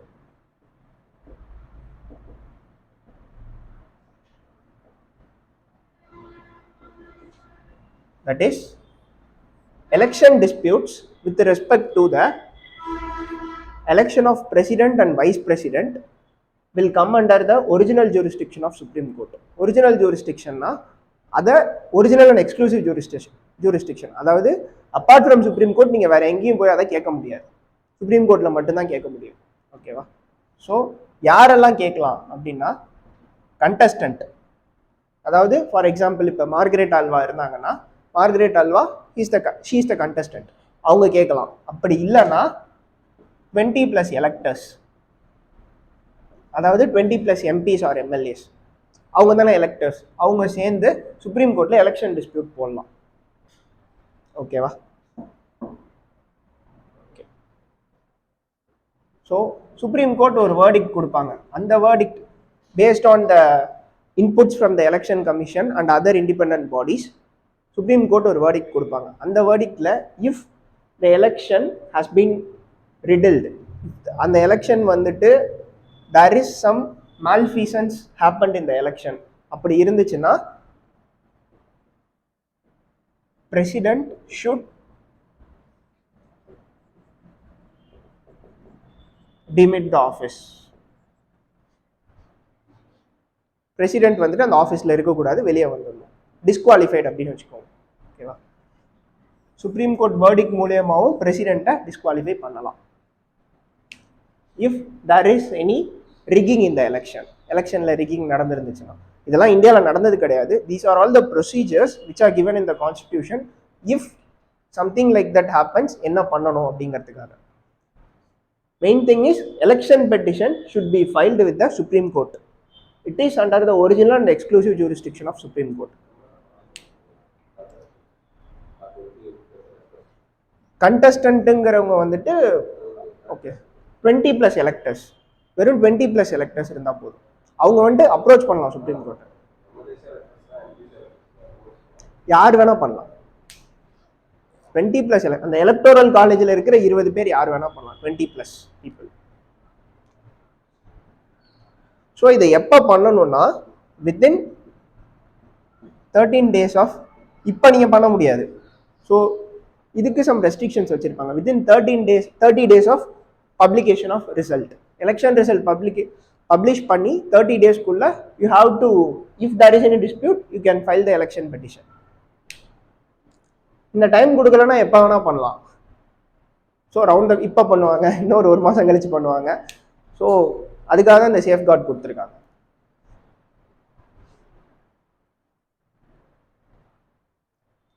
So this is with respect to the process of election of president.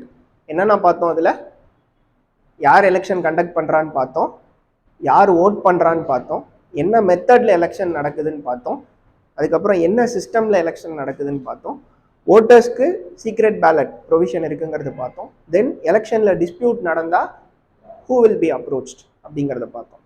ஓகேவா? இந்த 6 தானே பார்த்துருக்கோம். இதில் ஏதாவது doubts இருக்கா?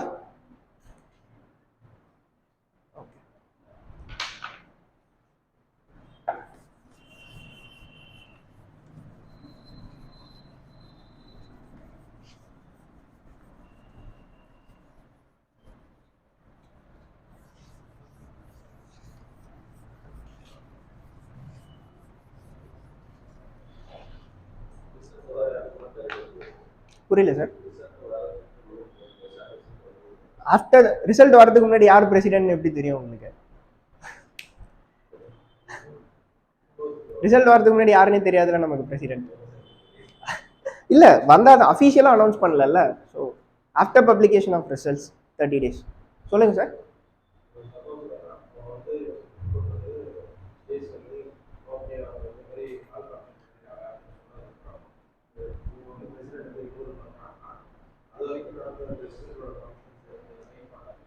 அது எதுவுமே affect ஆகாது. Why means there is an old saying.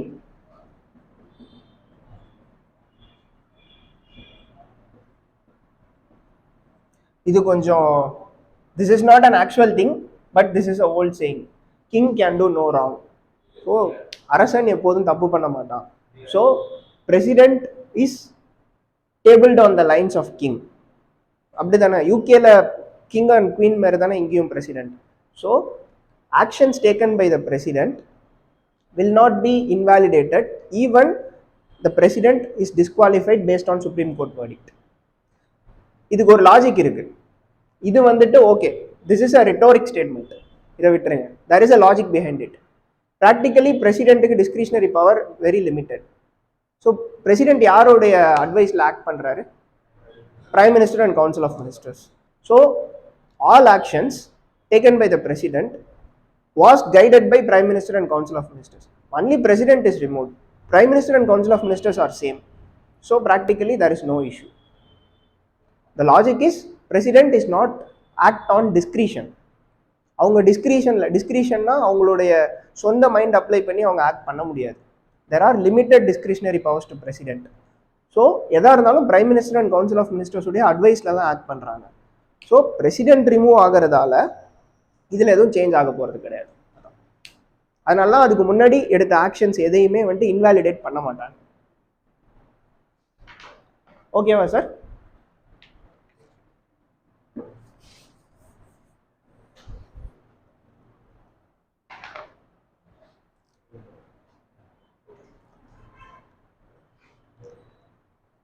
எலெக்ஷனுக்கு அப்புறம் என்ன பார்க்கணும்?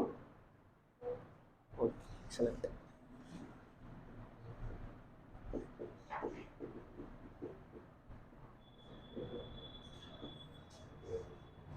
இது எந்த ஷெடியூலில் கொடுத்துருப்பாங்க?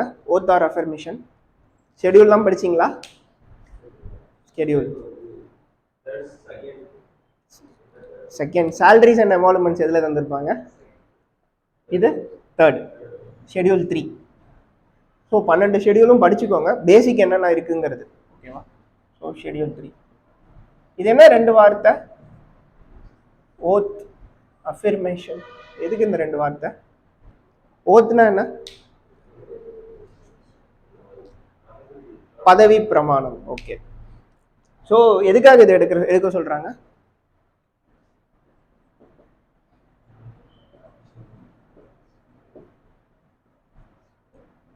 Swear to God. ஸோ கடவுளின் பெயரால் இது எடுக்கிறது ஓத் அப்படிங்கிறது. ஸோ கடவுளை நம்புறவங்க மட்டும் இந்தியாவில் கிடையாது, கடவுளை நம்பாதவங்களும் இருக்காங்க. ஸோ கடவுளை நம்பாதவங்களுக்கு affirmation. They will not take oath in the name of God. கடவுளை நம்பாதவங்களுக்கு அது பேர் அஃபர்மேஷன் அப்படின்னு சொல்லுவாங்க. அவ்வளோதான், வேற ஒன்றும் பெரிய டிஃப்ரென்ஸ் கிடையாது. So contents of the oath. Baahubali படம் பார்த்தீங்களா? எல்லாம் பாகுபலியில ராணா என்ன சொல்லுவாரு? மகிழ்மதிக்கு கடவுளின் பெயரால் உறுதிமொழி ஏற்கிறேன் அப்படின்னு சொல்லுவார். பிரபாஸ் வந்துட்டு ராஜமாதா சிவகாமி தேவியின் சாட்சியாக அப்படின்னு சொல்லுவார். ஸோ அதான் ஓத்துங்கிறது கடவுளின் பெயரால் எடுக்கிறது. அஃபர்மேஷன் அப்படிங்கிறது கடவுள் இல்லாமல் வேற யாரையாவது சொல்றது.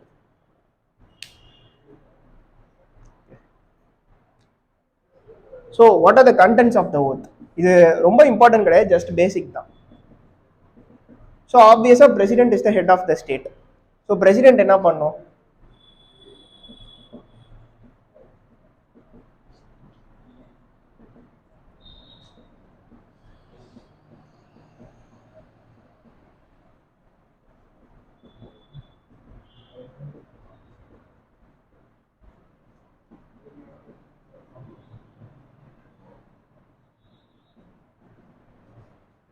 So this is faithfully execute the office.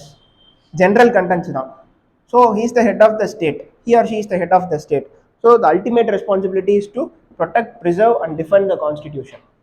Then work for the well-being of the people. These are the general contents of the oath with respect to president. Okay. யார் அட்மினிஸ்டர் பண்ணுவா பிரசிடென்ட்டுக்கு?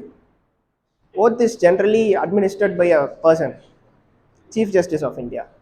So Chief Justice of India will administer the oath. Okay. Chief Justice க்கு யார் administer பண்ணுவா? President பண்ணுவாங்க.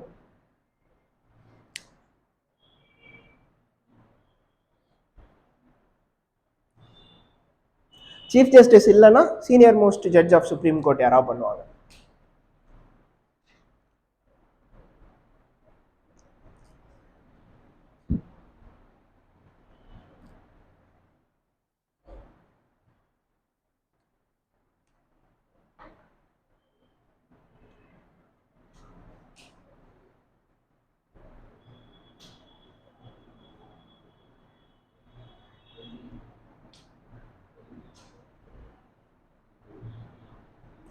ஓகேவா? அழைச்சிடலாமா?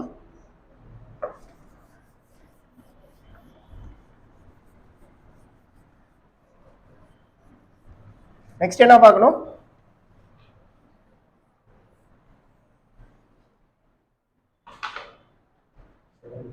Tenure. Excellent. So what is the tenure of the president? Normally 5 years. 6 years sir, increase பண்ணிடலான்னு பார்க்குறீங்களா? 5 years. Okay. Normally it is 5 years.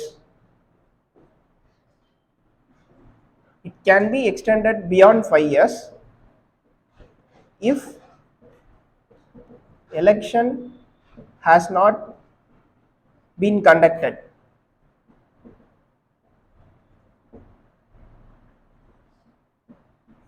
before the expiry of tenure. It is beyond 5 years if election has not been conducted. டென்யூருக்கு முன்னாடி election நடத்த முடியல, for example if there is any critical covid like situation இந்த மாதிரி வந்துருச்சுன்னா election நடத்த முடியல அப்படின்னா 5 இயர்ஸ்க்கு மேலேயும் இருப்பாங்க. ஏன்னா there shall be president. Article 52 ஞாபகம் வச்சுக்கோங்க, எப்போதுமே பிரசிடென்ட் இருக்கணும். லெஸ் தேன் 5 இயர்ஸ் இது எப்போ நடக்கும்னா when president address resignation to vice president. president இல்லை எனக்கு பிடிக்கல நான் ரிசைன் பண்ணுறேன் அப்படின்னு சொல்லிட்டாங்கன்னா less than 5 years.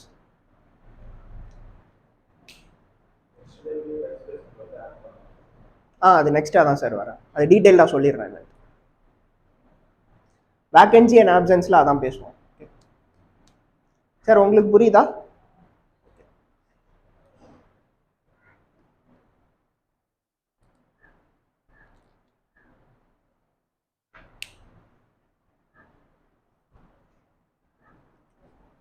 அழைச்சிடலாம்ல?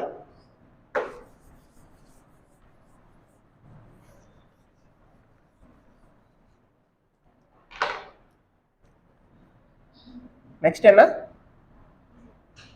Vacancy or absence. Okay, வேக்கன்சிக்கும் ஆப்சன்ஸ்க்கும் என்ன வித்தியாசம்?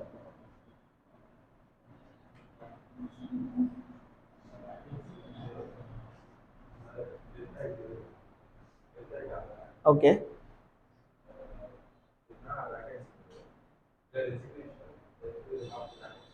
ஓகே,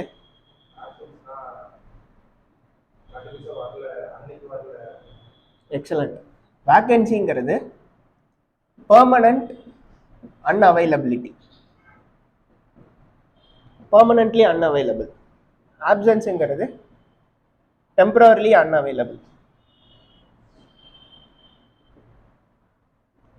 ஸோ இதுதான் difference. So vacancy or absence எதனால நடக்கலாம் அப்படின்னா, ஃபர்ஸ்ட் விஷயம் expiry of tenure.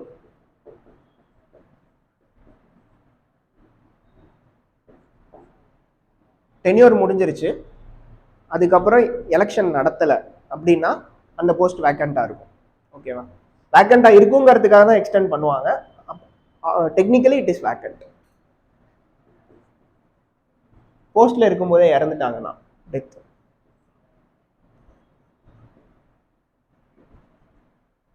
Election petition ஒன்று படித்தோமா? Supreme Court verdict.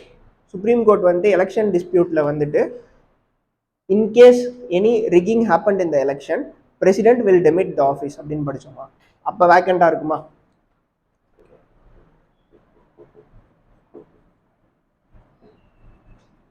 Impeachment, that is removal of president. Okay, then resignation.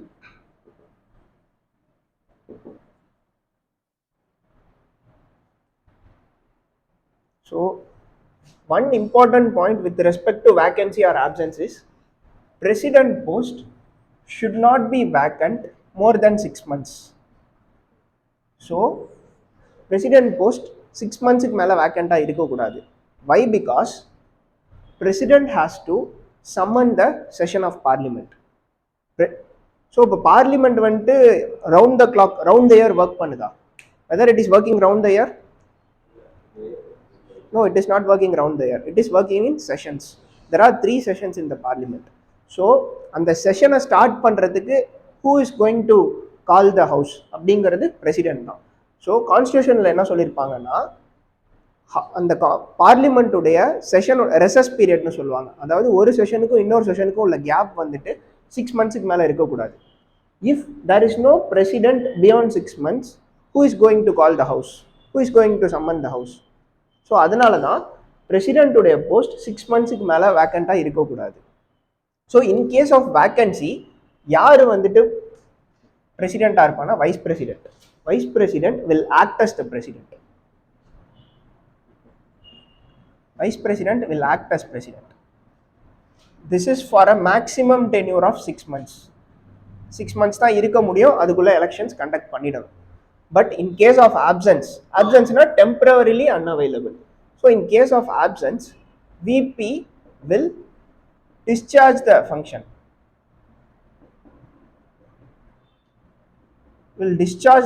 as president, not act as president, will discharge the function. For example, if president is having any serious health crisis, if he or she underwent any bypass surgery or something, some serious health crisis, they have to take rest for 3 months. VP will discharge the function as president.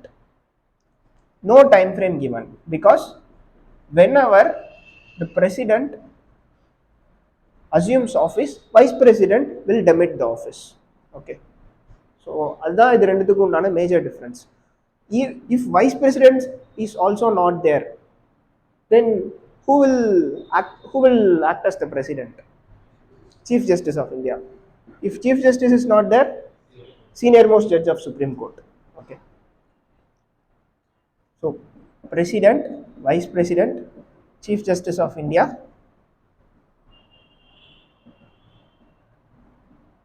senior most Supreme Court judge. Okay.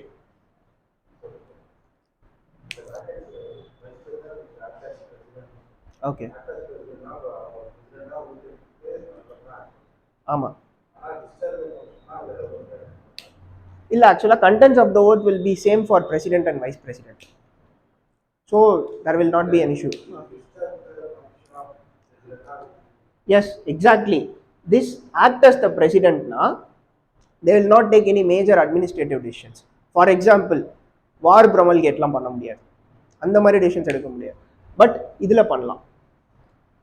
So அதனால தான் இதுக்கு tenure கொடுத்துருப்பாங்க 6 months அப்படிங்கிறது. Puppetry, that is not the exact word, பப்பட்ரின்னு சொல்ல முடியாது. இப்போ ஹங் பார்லிமெண்ட்னு ஒரு வார்த்தை கேள்விப்பட்டிருப்பீங்க. ஓகே, இப்போ தே will not take any major decisions எதுவும் எடுக்க முடியாது. இப்போ க்ரூஷியல் அப்பாயின்மெண்ட்ஸ் எதுவும் பண்ண முடியாது. ஸோ ஆமாம், just day to day administrative affairs பார்த்துக்கலாம். ஸோ ஃபார் எக்ஸாம்பிள், இப்போ எலெக்ஷன் கமிஷனரை you have to appoint means you will not do that.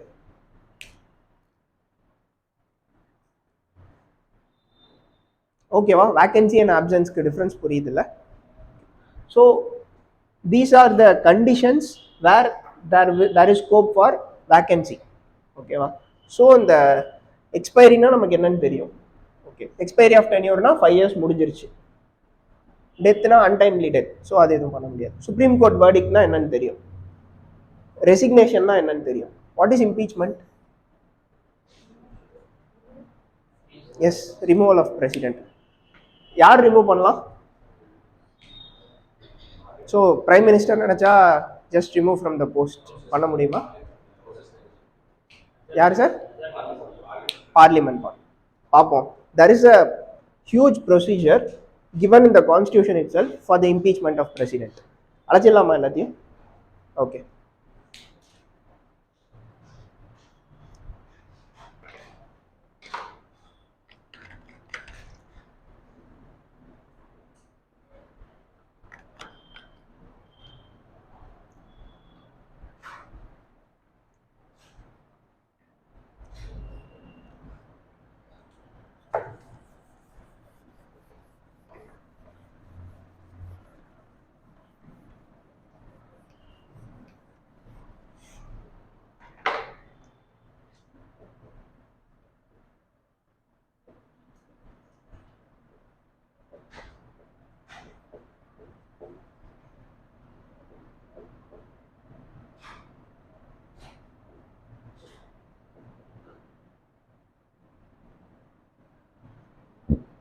So who can impeach president? Parliament. Parliament is authorized to impeach president. On what grounds? Yes, the only grounds which is mentioned is, what is the oath president will take? To preserve, protect and defend the constitution. If they act against the constitution, that is violation of the constitution. That is the only ground mentioned in the constitution itself. If they act against the constitution or violation of the constitution, they can be removed. So what is the procedure that is given in article 61? Very important article.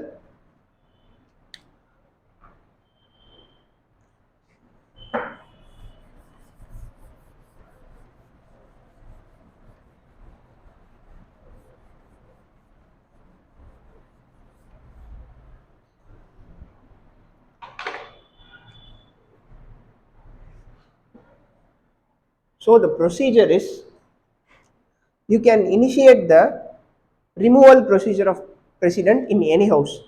Parliament எடுத்துக்கிட்டா parliament comprises of Lok Sabha, Rajya Sabha and president itself. So you are removing president by forming a resolution, by passing a resolution in either house. எதுல வேணா பண்ணலாம், either Lok Sabha or Rajya Sabha. Resolution in either house. But the resolution has to be supported by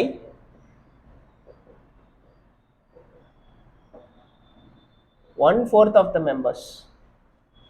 So initially that resolution should be supported by 1/4 of the members. 1/4 na, for example, இப்போ 250 na 1/4 எவ்வளவு வரும்?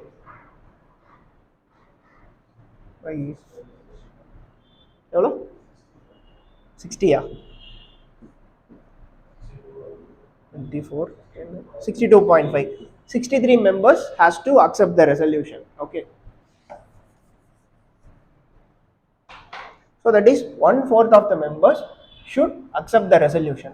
Then 14 days time frame will be given to president to defend the ground of impeachment.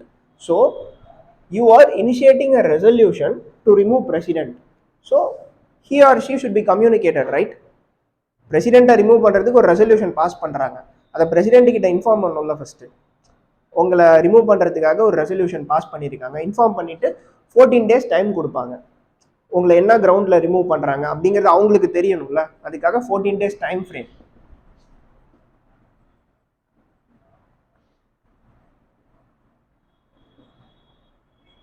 எதுக்காக இது கொடுக்குறாங்கன்னா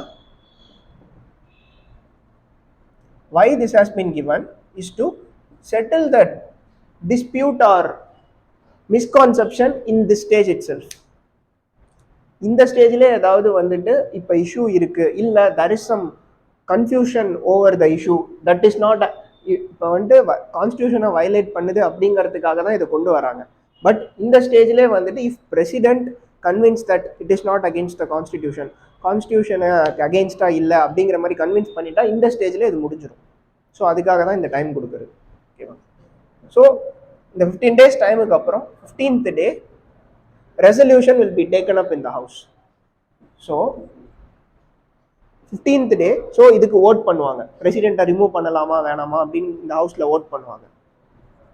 majority is 2/3 of total members. So this is the only majority which has the highest number.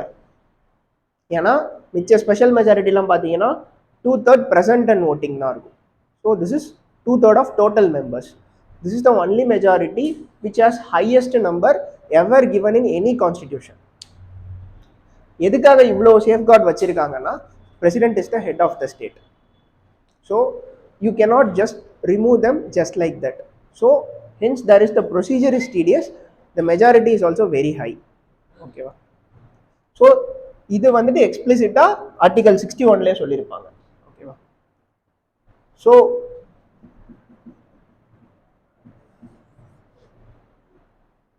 so 2/3 members, if this resolution is passed, then it will come to second house. So இந்த ஸ்டேஜ்ல எங்கேயாவது enquiry investigation ஏதாவது நடந்துதா? What is violation of the constitution? Is it defined anywhere? What is violation of constitution? Violation of constitution na enna? Is it defined anywhere? யாருக்கும் தெரியாது. So there are some constitutional principles, it should not be violated. But even president will claim that I work for the constitution, why I am violating it அப்படின்னு தான் கேட்க போறாங்க. So இந்த stage வரைக்கும் எந்த என்கொயரியுமே நடக்கல, எந்த இன்வெஸ்டிகேஷனுமே நடக்கல, whether president has acted in the manner against the constitution or not நடக்கல. So the second house will be an investigating house. So investigating house na enna obvious நம்ம ஊர்ல இன்வெஸ்டிகேஷன்னா என்ன கமிட்டி ஃபார்ம் பண்றது. எஸ், விசாரிக்கிறதுனா என்ன first form a committee, experts வச்சு committee form பண்ணுவாங்க. ஸோ இந்த ஹவுஸோட வேலை என்னன்னா committee committee by itself members of the ஹவுஸே ஒரு கமிட்டி ஃபார்ம் பண்ணலாம். அப்படி இல்லைன்னா வேற யாரை கூப்பிடலாம், கான்ஸ்டியூஷன் இந்த மாதிரி பேசுறோம், அப்போ வந்துட்டு யாரை கூப்பிடலாம் கமிட்டிக்கு, பார்லிமெண்ட் ஆல்ரெடி கமிட்டி பை இட் செல்ஃப்னு போட்டாச்சு, அதில் பார்லிமெண்டரி கமிட்டி மெம்பர்ஸ் வந்துருவாங்க, வேற யாரை கூப்பிடலாம், who's the expert in the constitution, which organ is the expert in the constitution, judiciary obviously, ஏன்னா ஜுடிஷியரி தானே லா அட்ஜுடிகேஷன் பண்றாங்க. So committee by judiciary. So judicial மெம்பர்ஸை கூப்பிட்டு ஒரு கமிட்டி ஃபார்ம் பண்ணலாம், either this or that.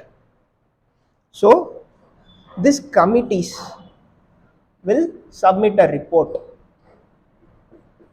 Okay.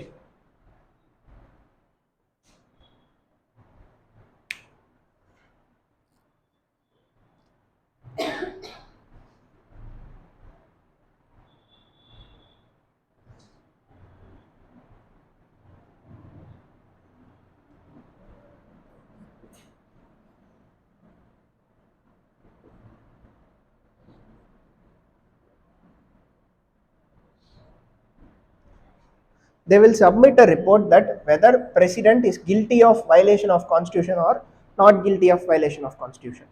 So after that, if he or she is found guilty, then again it is taken up for voting. Then 2/3 of total membership. இது pass பண்ணா மட்டும்தான் when it is passed president will stand impeached. ஓகேவா? Even if president is found guilty, then this majority is not achieved, president will not be removed. If the committee finds that president is guilty, okay, புரியல, the same membership, 2/3 of total members, same majority. So ரெண்டு ஹவுஸ்லையும் செப்பரேட்டா 2/3 of total membership of the ஹவுஸ்ல அந்த இது pass ஆயிருக்கணும், அப்பதான் பிரசிடென்ட்டை remove பண்ண முடியும். No, அதான் சொல்றேன், செகண்ட் ஹவுஸ்ல இன்வெஸ்டிகேஷன்லாம் முடிப்பாங்க. ஓகே, எஸ், 2/3 பாஸ் பண்ணிட்டாங்க, அதுக்கப்புறம் தான் செகண்ட் ஹவுஸ்க்கே வரும். அது புரியல? அது ஒரு ஹவுஸ், அந்த ஒரு ஹவுஸ் முடிச்சுட்டு தான் செகண்ட் ஹவுஸ்க்கே வரும். அது இப்போ இந்த ஒரு ஹவுஸ்ல இதை பாஸே பண்ணலன்னு வச்சுக்கோங்க, இது இதோட முடிஞ்சிடும். It will not come to the second house, right? If that is passed in the first house, then only it will come to second house. First house la pass ஆகலனா இங்கே முடிஞ்சிரும் அது. So ரெண்டு ஹவுஸ்லயுமே செப்பரேட்டா 2/3 of total membership of the house vote பண்ணா மட்டும்தான் பிரசிடென்ட்டை remove பண்ண முடியும். ஓகேவா?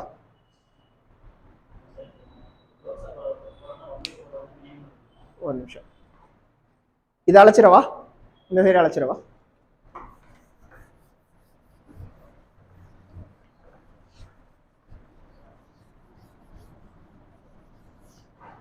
சொல்லுங்க. லோக்சபால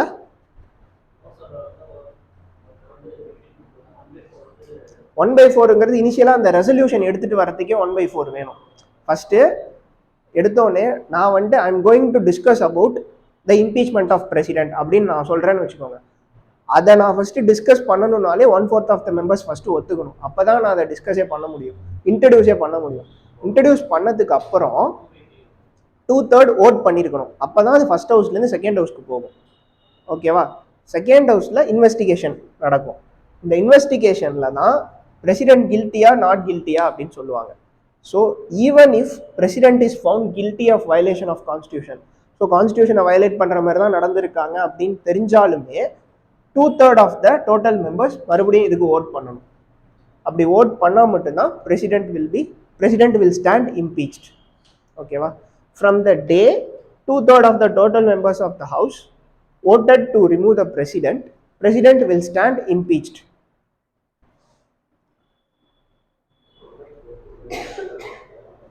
என்ன சார்?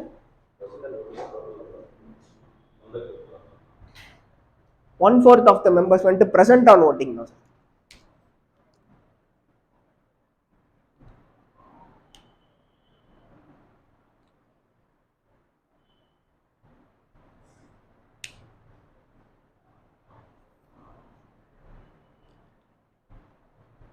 ஸோ அதனால தான் வந்துட்டு பிரசிடென்ட்டோட இம்பீச்மெண்ட்டுங்கிறது it's a tedious process and it's highly impossible. இது வரைக்கும் இந்தியாவில் நடக்கல அந்த மாதிரிலாம். It's highly impossible.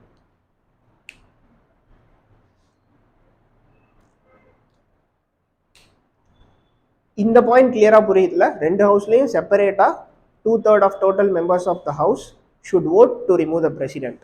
ஓகேவா? செப்பரேட்டாக பாஸ் பண்ணியிருக்கணும். ஒரு ஹவுஸில் பாஸ் பண்ணிட்டு இன்னொரு ஹவுஸில் பாஸ் பண்ணலன்னா president will not be remove.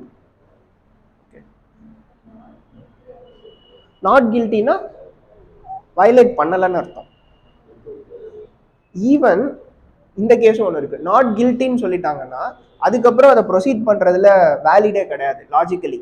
So கமிட்டியே கான்ஸ்டியூஷனை violate பண்ணலன்னு சொல்லிட்டாங்க, அப்புறம் நீங்கள் ரிமூவ் பண்ண போறீங்க பிரசிடென்ட்டை? உங்கள் சார்ஜஸே என்னது?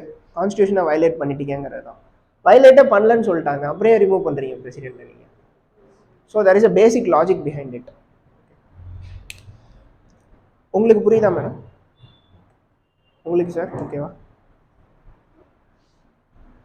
உங்களுக்கு ஓகேவா சார்? ஸோ திஸ் ஆர்டிகல் என்ன ஆர்டிகல்? 61.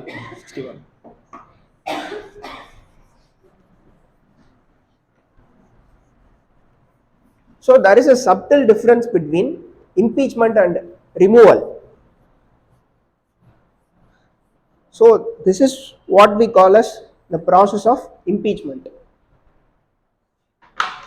ஸோ இந்த செகண்ட் ஹவுஸ் ஒரு வேலை பார்த்தாங்கன்னு சொன்னோம்ல, இன்வெஸ்டிகேட்டிங் ஹவுஸ் கமிட்டி ஃபார்ம் பண்ணி, அந்த ஃபங்க்ஷனுக்கு பேர் என்ன? It's almost like a judicial function. It's a quasi judicial function. So second house performs the function of judiciary. It's quasi judicial function. Quasi na semi na artham.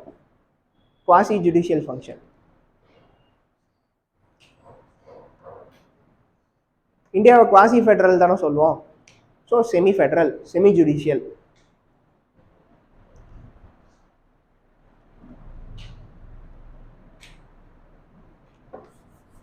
Okay.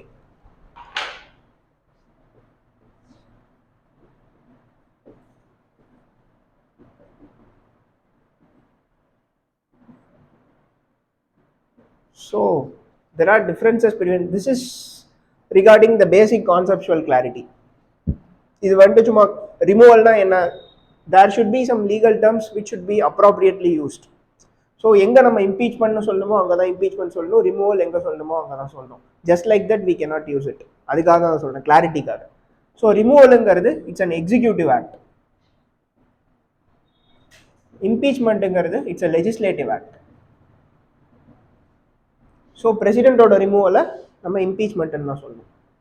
So I மீன் பிரசிடென்ட்டோட எக்ஸ்பல்ஷனை நம்ம இம்பீச்மெண்ட்டுன்னு தான் சொல்லணும், ஏன்னா legislature தான் அதை பண்ணுறாங்க. Okay.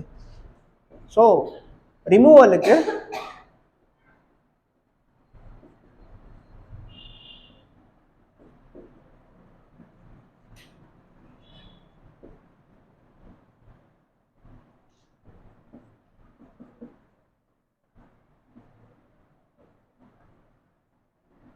so we have a defined procedure for impeachment of president.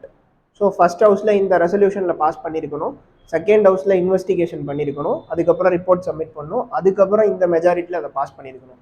This is a formal procedure. But removal may or may not have formal procedure. ஃபார்மலாகவும் இருக்கலாம், இன்ஃபார்மலாகவும் இருக்கலாம். ஓகே. ஃபார் எக்ஸாம்பிள், கவர்னரை எப்படி ரிமூவ் பண்ணுவீங்க? கவர்னருக்கு இந்த மாதிரி ஏதாவது ப்ரொசீஜர் இருக்கா? பார்லிமெண்ட்டில் ஏதாவது கூப்பிட்டு வச்சு you just sign an order and governor will be removed. Okay va?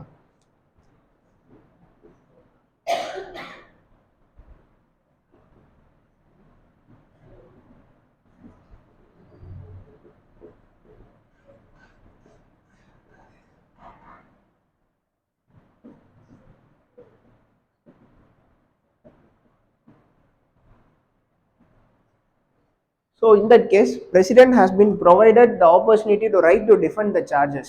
இந்த இன்வெஸ்டிகேட்டிங் ஹவுஸ்னு ஒன்று படித்தோம்ல, செகண்ட் ஹவுஸ், அங்கே இன்வெஸ்டிகேட் பண்ணும்போது president can directly defend the charges or president can be represented by a lawyer.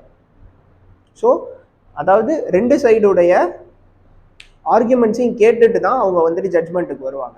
ஓகேவா? But in case of removal அப்படி கிடையாது. There will not be any right to defend, may or may not have. ஓகேவா? So இப்போ கவர்னரை remove பண்ணுறீங்கன்னா governor போயிட்டு என்ன ஏன் ரிமூவ் பண்ணீங்க அப்படின்லாம் கேட்க முடியாது. ஓகேவா? ஸோ என்ன ரிமூவ் பண்ணுறதுக்கு என்ன ரீசன் அப்படிலாம் ஆர்கியூ பண்ண முடியாது.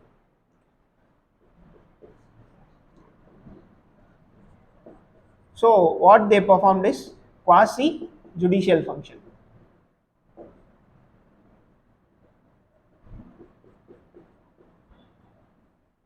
No such process, may or may not have such process. இதுல இருக்கலாம் இல்லாமலும் இருக்கலாம், பட் இங்கே கண்டிப்பாக quasi judicial function இருக்கும். That is getting the arguments from the both sides, taking the arguments from both sides and arrive at a conclusion அப்படிங்கிறது இம்பீச்மெண்ட்ல கண்டிப்பாக இருக்கும். But removal may or may not have such function. Okay.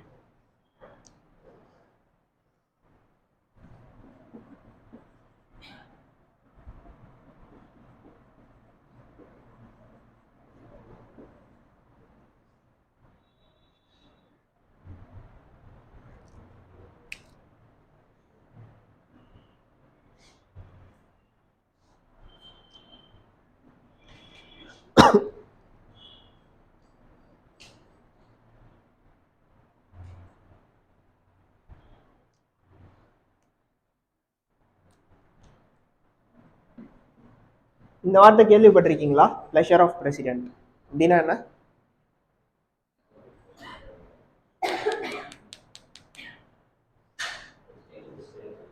என்ன sir? புரியல sir. அவரோட பெர்மிஷன்ல act பண்றது. Okay. சுதந்திரமா இயங்க முடியாதா? முடியும். இப்போ டிஸ்கிரிஷனரி பவர்னா டிஸ்கிரிஷனரி தான் சுதந்திரமாக இயங்க முடியும். ப்ளஷர் ஆஃப் பிரசிடென்ட்னா, ஸோ இப்போ ஒரு போஸ்ட் இருக்குது, நம்ம இப்போ கவர்னர் பற்றி பேசணும்ல, governor comes under the pleasure of president. அதாவது governor can be removed by the president at any point of time. There will not be any impeachment process. So if the president wants to remove a governor at any point of time, he or she can issue an order just like that and governor will be removed. Okay, so it is not the discretionary power based on aid and advice of prime minister and council of ministers. So அதுதான் pleasure of president அப்படின்னு சொல்றது. A post or an office, a person can be removed at any point of time by the president without following any due procedure. ஓகேவா? அதான் pleasure of president.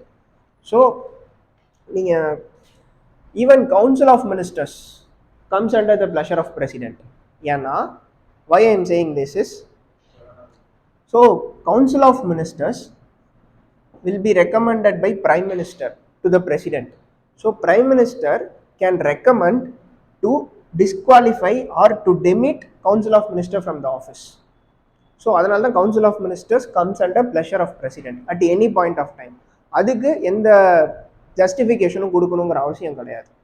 So justification கொடுக்க வேண்டிய ஆஃபீஸுங்கிறது, for example, not under pleasure of president, chief justice of India, Supreme Court judges, High Court judges. So they will not be come under the pleasure of president. ஏன்னா இவங்களெல்லாம் remove பண்ணுறதுக்கு ஒரு proper procedure இருக்குது. President நினச்சிட்டா மட்டும் உடனே remove பண்ண முடியாது. So that is a procedure that should be followed. இதுவுமே வந்துட்டு பார்லிமெண்ட்டில் ஒரு லா இருக்குது, ஜட்ஜஸ் என்கொயரி ஆக்ட். அந்த ஆக்ட் மூலயமா தான் ஸ்பெஷல் மெஜாரிட்டியில் தான் ஜட்ஜஸ்லாம் ரிமூவ் பண்ண முடியும். பிரசிடென்ட் நினச்சா டைரெக்டாக ரிமூவ்லாம் பண்ண முடியாது. So if an office R person can be directly removed by the president without following any procedure or without any need to follow the procedure அப்படின்னா அது ப்ளஷர் ஆஃப் பிரசிடென்ட். இதில் யார் மோஸ்ட்லி வருவான்னா council of ministers, governor, attorney general of India.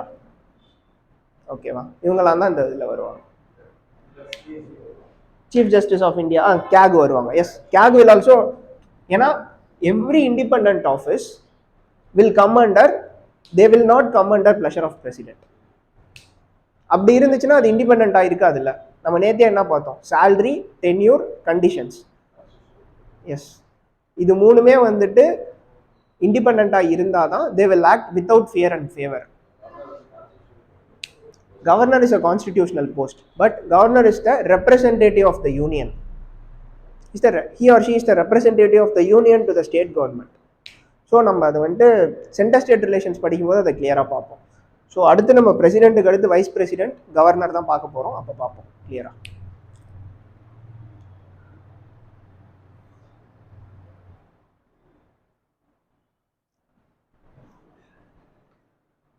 So என்னென்ன பார்த்துருக்கோம் இது வரைக்கும்? சரி, என்ன பார்க்கணும் அதை சொல்லுங்கள் ஃபஸ்ட்டு. அடுத்து என்ன பார்க்கணும்? என்னது? கண்டிஷன்ஸா? Okay.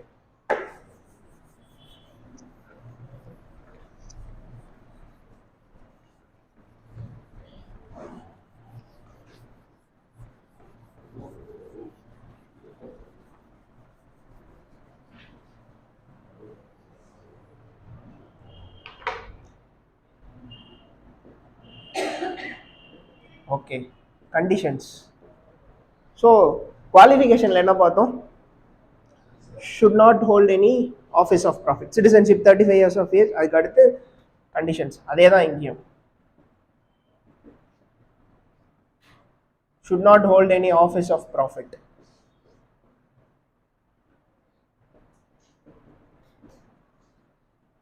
should not become an MP or MLA,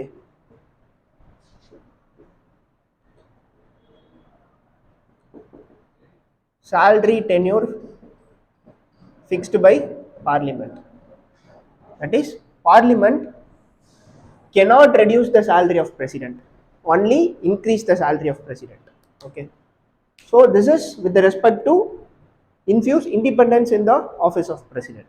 Okay, these are the conditions. Should not hold any office of profit, should not become an MP or MLA, salary terms fixed by the parliament. Salary tenure, what? Yes, both. Yes, it is also part of office of profit, but office of profit is a more wide thing. Okay, so அதனால தான் தனித்தனியாக கொடுத்துருப்பாங்க. For example, இப்போ office of ப்ராஃபிட்டுங்கிறது, so there is an organization called ONGC. It's a public sector undertaking. If president undertakes any job in ONGC means it is office of profit. For example, if president has been appointed as the managing director of ONGC, that is office of profit. Yes, advisory is different. Even advisory is not allowed for president. That is allowed for Attorney General of India, not for president. President strictly should not engage in any business of the government. எதுலையும் இருக்கக்கூடாது. ஏன்னா இம்பார்ஷியலாக இருக்கும். So main thing is about independence of the office, impartiality. That is very important.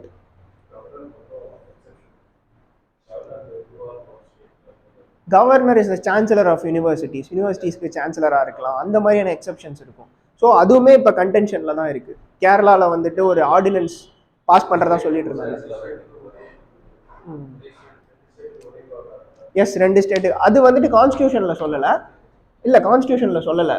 அதுக்கப்புறமா 7th constitutional amendment act 1956 அந்த interstate organisation அந்த ஆக்டில் தான் சொல்லியிருப்பாங்க. 7th constitutional amendment act. Governor பார்க்கும்போது அது பார்ப்போம். So okay,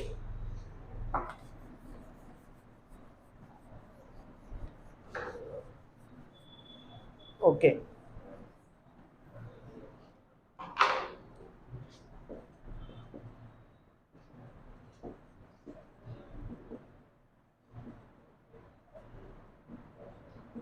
So, who will take part in the election of president?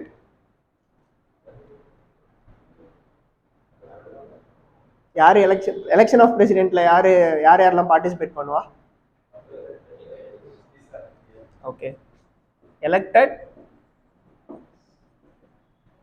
MPs and MLAs. இம்பீச்மெண்ட்ல யாரெல்லாம் பார்ட்டிசிபேட் பண்ணுவா? எம்எல்ஏஸ் பார்ட்டிசிபேட் பண்ணுவாங்களா? So all MPs. ஸோ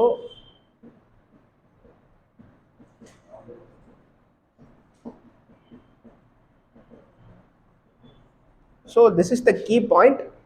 இதை வச்சே ப்ரிலிம்ஸுக்கு நிறையா கொஷின்ஸ் வரும். ஓகேவா? So both elected and nominated MPs will participate in the impeachment proceedings.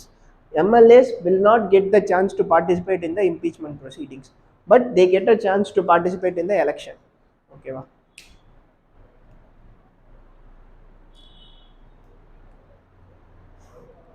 புரியுதுல்ல? வேற ஏதாவது?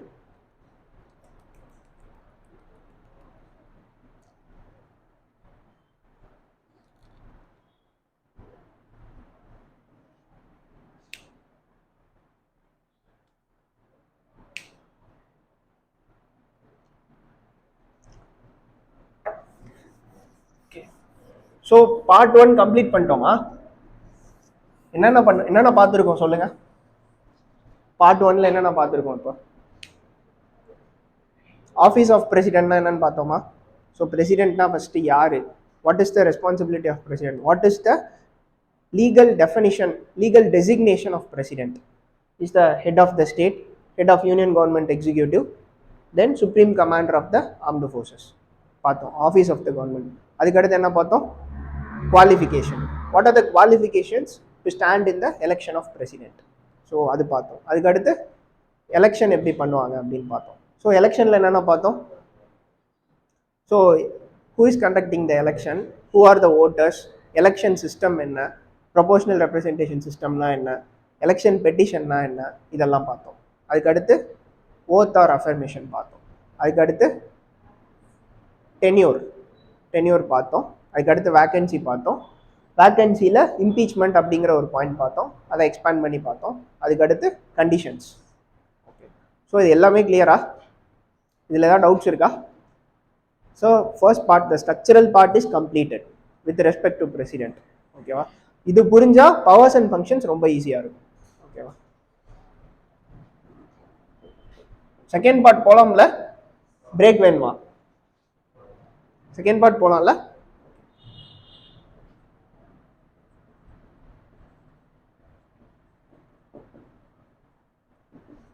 So broadly there are 7 powers.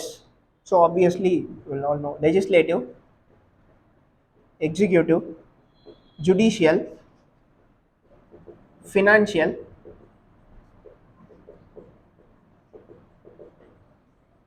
military powers, diplomatic powers,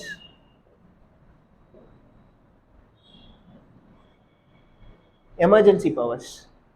So legislative powers, executive powers, judicial powers, financial powers, military, diplomatic and emergency powers. These 3 powers, military, diplomatic and emergency powers, are subjected to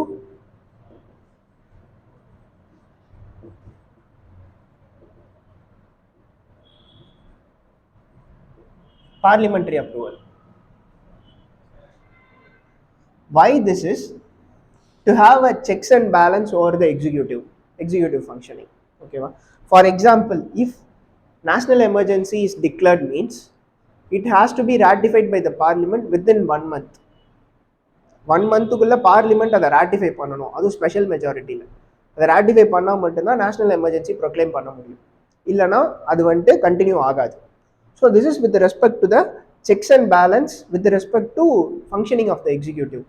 so executive வந்துட்டு அவங்களுடைய பவரை வந்துட்டு எக்ஸ்போனென்ஷியலாக increase பண்ணிட்டு போயிடக்கூடாது அப்படிங்கிறதுக்காக இந்த மாதிரி checks and balances வச்சிருப்பாங்க. These are the powers entitled to the president, but these 3 powers are subjected to parliamentary approval.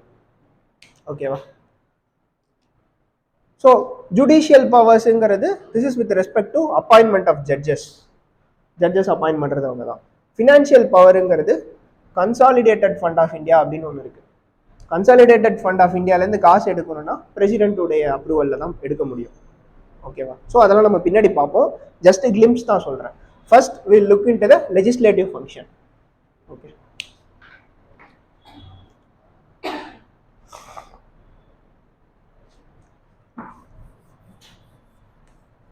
அழைச்சிடலாம்ல?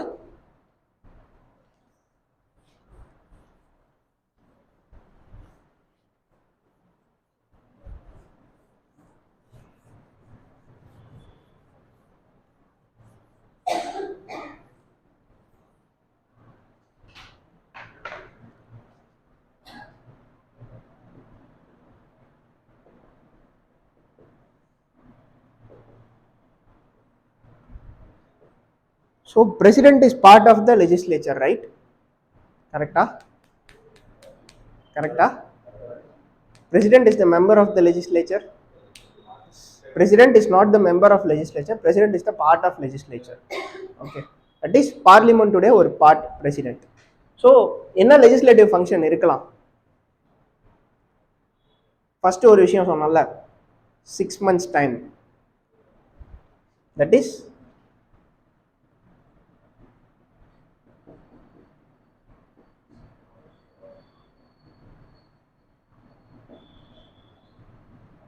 summon or prorogation of the house.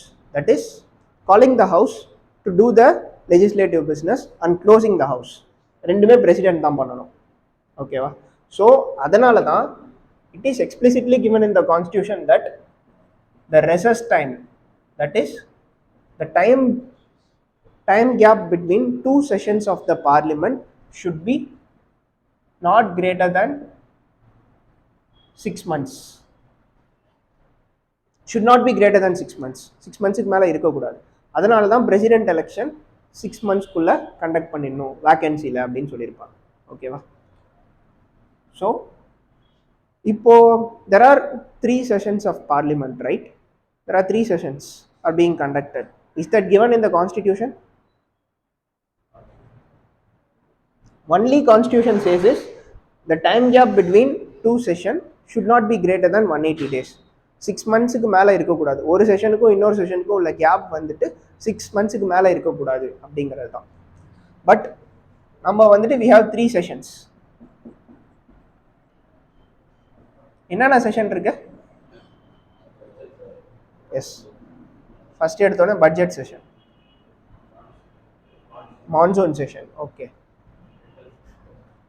Winter session, excellent. So இதெல்லாம் கான்ஸ்டிடியூஷனில் கொடுக்கல. ஓகேவா? It's a parliamentary convention. கன்வென்ஷனாக நம்ம follow பண்ணுறது. It's not given in the constitution.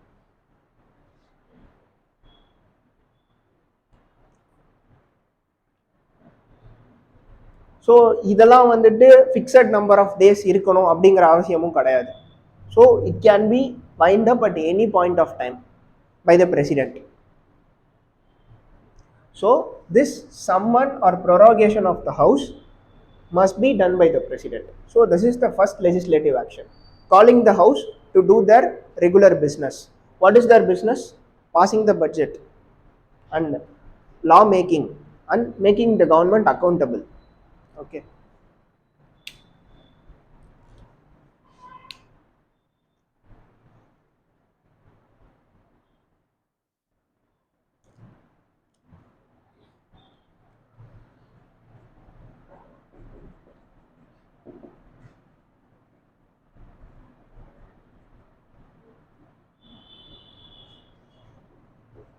Then the second function is, இது புரிஞ்சிச்சுல?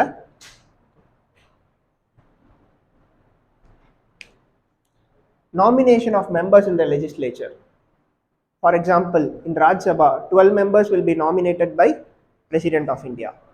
So apart from election, 12 members, 238 members will be elected, 12 members will be nominated. So nomination of members in Rajya Sabha as well as earlier in Lok Sabha, that Anglo-Indian representation, that was nominated by President. Okay.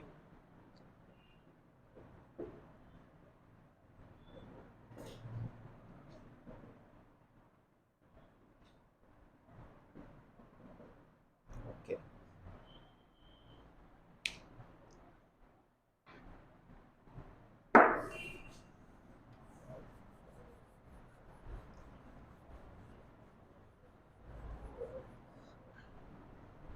அந்த rescues டைம்னு போட்டு maximum 180 டேஸ்னு எழுதிக்கோங்க. ஓகேவா? வெறும் 180 டேஸ்னு போட்டிங்கன்னா கரெக்டாக தெரியாது, maximum 180 டேஸ்னு எழுதிக்கணும். So assent to parliamentary bills. So நம்ம என்ன பார்த்தோம், earlier itself we have seen that and a bill, if it has to become an act, it must get the assent of the president.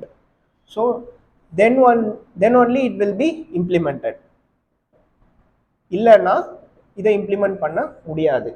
ஓகேவா? So what are the types of bills? Okay okay ordinary bill. ஸோ இதெல்லாம் நான் parliament எடுக்கும்போது மறுபடியும் டீட்டெயில்டாக எடுப்பேன். இது just இதோட லிங்க் பண்ணுறதுக்காக தான் எடுக்கிறேன். உங்களுக்கு புரியலனாலும் ஜஸ்ட் இது என்னென்ன பில்னு மட்டும் நோட் பண்ணி வச்சுக்கோ. அப்புறம் ordinary bill, money bill, yes. Okay, financial bill, okay okay, excellent. Constitutional amendment bill, okay. Then other types of bill.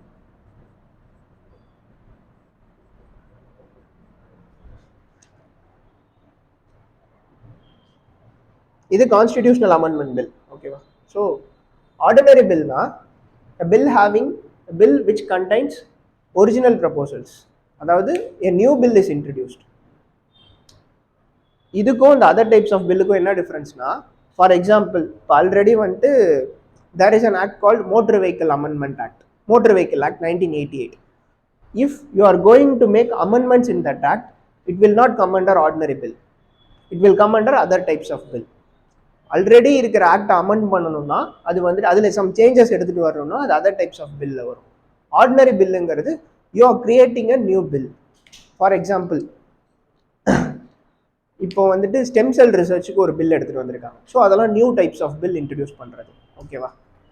So which contains original proposals, a bill which contains original proposals தான் ordinary பில்லில் வரும்.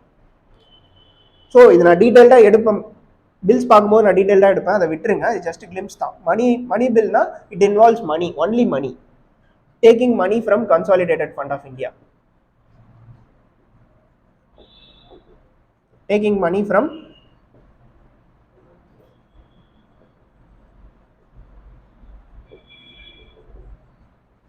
consolidated fund of India.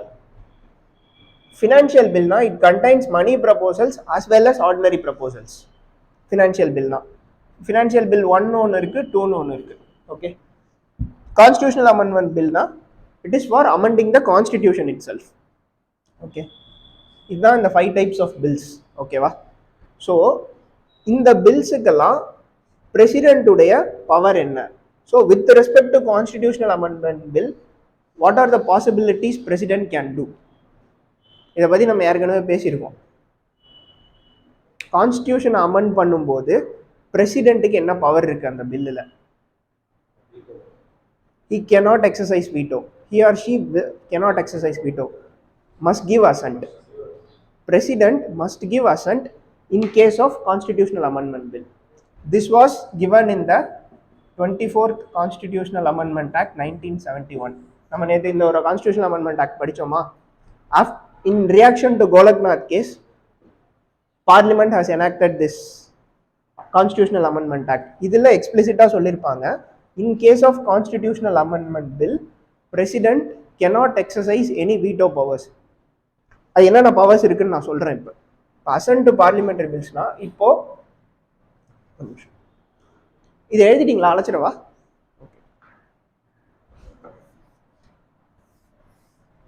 அழைச்சிடலாம்ல?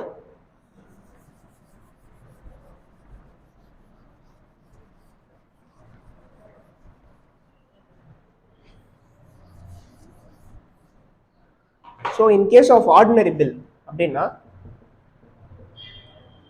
Ordinary bill can be introduced in any house, ஓகேவா? So அதை விட்டுருங்க, first house second ஹவுஸ்னு வச்சுப்போம் இப்போதைக்கு. Any house, எல்லா ஹவுஸ்லையும் 3 ரீடிங் இருக்கும். First reading, second reading, third reading. இந்த தேர்ட் ரீடிங்கில் தான் ஓட்டிங் நடக்கும், whether you are accepting the particular proposal or not. அந்த பில்லை இந்த ஹவுஸ் ஒத்துக்குதா இல்லையாங்கிறது தேர்ட் ஹவுஸில் சொல்லுவாங்க. ஸோ தேர்ட் ஹவுஸில் அதை அக்செப்ட் பண்ணிட்டாங்கன்னா, அது தேர்ட் ரீடிங்கில் அதை அக்செப்ட் பண்ணிட்டாங்கன்னா அது செகண்ட் ஹவுஸ்க்கு போகும். ஃபார் எக்ஸாம்பிள் இதை லோக்சபான்னு வச்சுக்கோங்க, இதை ராஜ்யசபான்னு வச்சுக்கோங்க, எப்படி வேணா வச்சுக்கலாம், எனி ஹவுஸ். ஓகே, ஸோ இங்கேயும் 3 ரீடிங் இருக்கும். ஸோ இதுவும் வந்துட்டு தேர்ட் ரீடிங்கில் ஓட்டிங் நடக்கும், whether this house is accepting this particular bill or not அப்படிங்கிறது. ஸோ அதில் அக்செப்ட் பண்ணிட்டாங்கன்னா then it will come to president. இப்போது பிரசிடென்ட்டுக்கு என்னென்ன பவர்ஸ் இருக்குது இதில் அதை தான் பார்க்க போகிறோம். Assent to parliamentary bills, whether president accept பண்ணால் this bill will become an act. ஓகேவா? Second, this is absolute veto, that is rejecting the bill. Suspensive veto, that is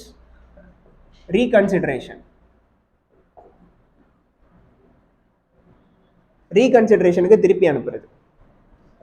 This is pocket veto.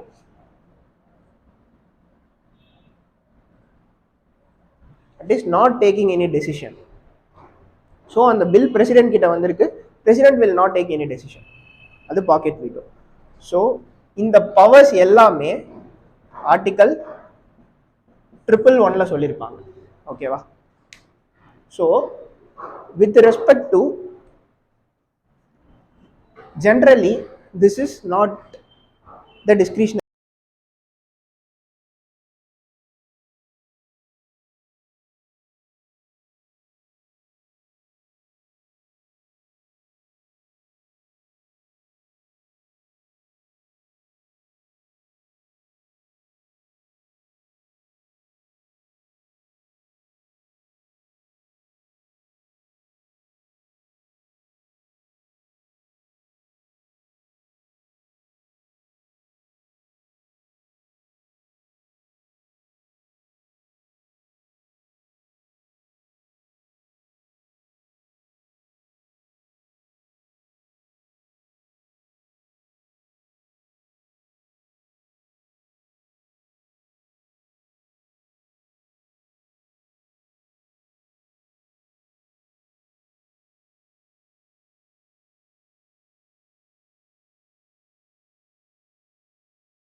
So என்ன பேசிகிட்டு இருந்தோம்? Half an என்ன பேசிகிட்டு இருந்தோம்? S. So actually இது discretionary power கிடையாது.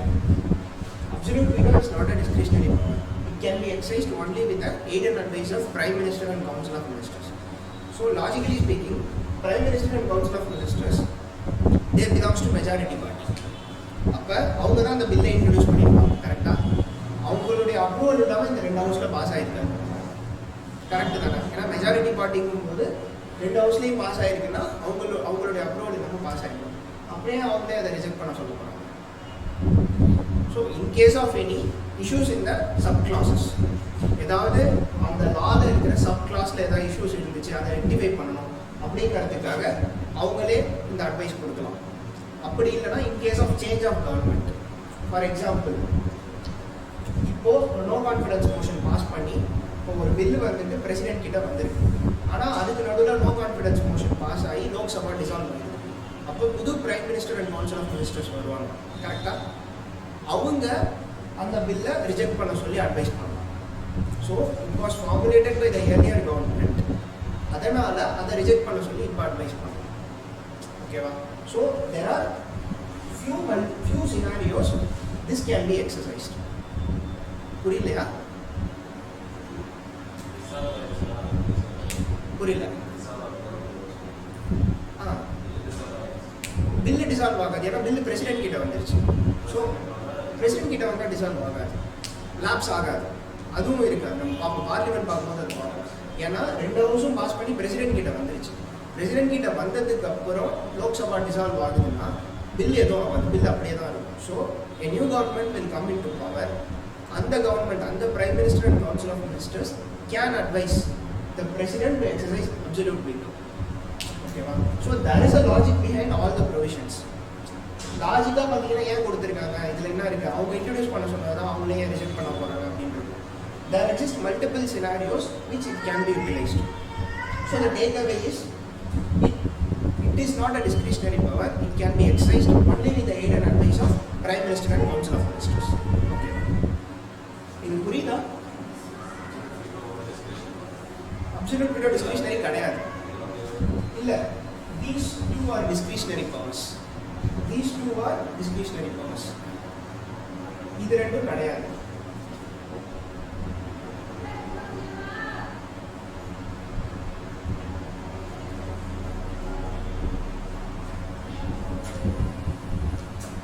These two are discretionary powers. This suspensive veto and pocket veto. Suspensive veto na enna, for example, if the president is not satisfied with the particular law which is made by the parliament, president can send the bill for reconsideration. So I have some reservation with some clauses in the bill, so you just reconsider it. அப்படி பார்லிமெண்ட்டுக்கு திருப்பி அனுப்புறாரு president. So ஆனால் அந்த பில்லை parliament எந்த modification பண்ணாமல் அப்படியே திருப்பி அனுப்புனா president must give assent. So it's just a safety clause அப்படின்னு வச்சுக்கோங்களேன். அதுக்கப்புறம் பாக்கெட் வீட்டோ. பாக்கெட் வீட்டோங்கிறது என்னன்னா simple, it's kept in the pocket. என்கிட்ட அந்த பில் வந்ததையே நான் வந்துட்டு கண்டுக்கல, நீங்கள் ஏதோ பண்ணிட்டு போங்க, அவ்வளோதான். It's just kept in the pocket for eternity. But in case of US 10 days president must give assent. 10 days president assent கொடுத்துருக்கோம். ஏதோ ஒரு பில் பாஸ் ஆகி காங்கிரஸ்லேருந்து வருதுன்னு வச்சுக்கோங்க பிரசிடென்ட் கிட்ட. ஸோ பிரசிடென்ட் வந்துட்டு 10 days அதுக்கு either is accepting the bill or rejecting the bill அப்படிங்கிற டெசிஷனை கொடுத்துருக்கும். ஆனால் பாக்கெட் வீட்டோ இந்தியா பொறுத்த வரைக்கும் அப்படி எந்த எதுவுமே கிடையாது. ஸோ இது எதுக்குன்னா, இதுவுமே வந்துட்டு in case of change of government, ஒரு கவர்மெண்ட் ஒரு பவரில் இருக்கும், அவங்க வந்துட்டு ஒரு அவசரத்தில் ஒரு பில் introduce பண்ணிருக்கலாம். But if president thinks that the political situation is அன்ஸ்டேபிளாக இருக்குது அப்படிங்கிற மாதிரி தெரியுது. So president anticipates that another government will come. So he or she can take decisions accordingly with the advice of the new government. அதனால அதை அப்படி வச்சுக்கணும். So there are some scenarios which it can be utilized productively. அதனால தான் இந்த மாதிரியான provisions கொடுத்துருக்காங்க. புரியல? 10 days கொடுக்குறது பாக்கெட் வீட்டோ இந்தியாவுக்கு கிடையாது, it is specifically for United States. So pocket வீட்டோங்கிறது என்ன? பாக்கெட் வீட்டோங்கிறது you cannot take decision on a particular subject for infinite time. இல்லை, இப்போ ஃபார் எக்ஸாம்பிள் இப்போ ஏதோ ஒரு பில் பாஸ் ஆகுதுன்னு வச்சுக்கோங்க. இப்போ இந்த செஷனில் ஏதாவது பில் இன்ட்ரடியூஸ் பண்ணியிருக்காங்களா சொல்லுங்கள். For example data protection bill வருதுன்னு வச்சுக்கோங்க. ஸோ டேட்டா ப்ரொடெக்ஷன் பில்லுக்கு இப்போ ஃபர்ஸ்ட் ஹவுஸ் சைன் பண்ணிட்டாங்க, செகண்ட் ஹவுஸ் பாஸ் பண்ணிட்டாங்க. ஸோ பிரசிடென்ட் கிட்ட வருது, பிரசிடென்ட் அதுக்கு டெசிஷனே எடுக்காமல் இருக்கலாம்.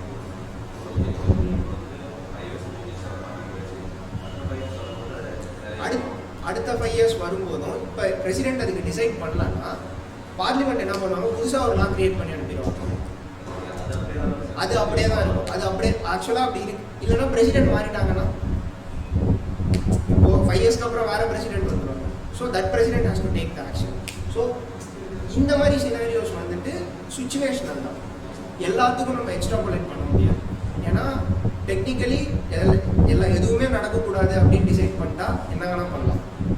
ஓகே, அந்த மாதிரி சினாரியோஸ் நம்ம எடுத்துக்கூடாது. So these are mostly situational in nature. So in case of political instability இதை யூஸ் பண்ணுவாங்க. ஸோ இதுதான் with respect to assent to parliamentary bills. So இது what we have seen is with respect to ordinary bill. ஓகேவா? So money பில்லாம் நான் வந்துட்டு டீட்டெயிலாக சொல்கிறேன். மணி பில் நம்ம பார்க்கும்போது பார்லிமெண்ட்டில் பார்க்கும்போது அதை பற்றி டீட்டெயிலாக சொல்கிறேன். ஏன்னா மணி பில் வந்துட்டு without prior recommendation of president இன்ட்ரடியூஸே பண்ண முடியாது. பிரசிடென்ட் கிட்ட ஃபஸ்ட்டு ரெக்கமெண்டேஷன் வாங்கிட்டு தான் மணி பில்லை இன்ட்ரடியூஸ் பண்ண முடியும். ஏன்னா money bill is about taking money from consolidated fund of India. So consolidated fund of India நாங்கள் காசு எடுக்கணும்னா you must get the recommendation of the president first.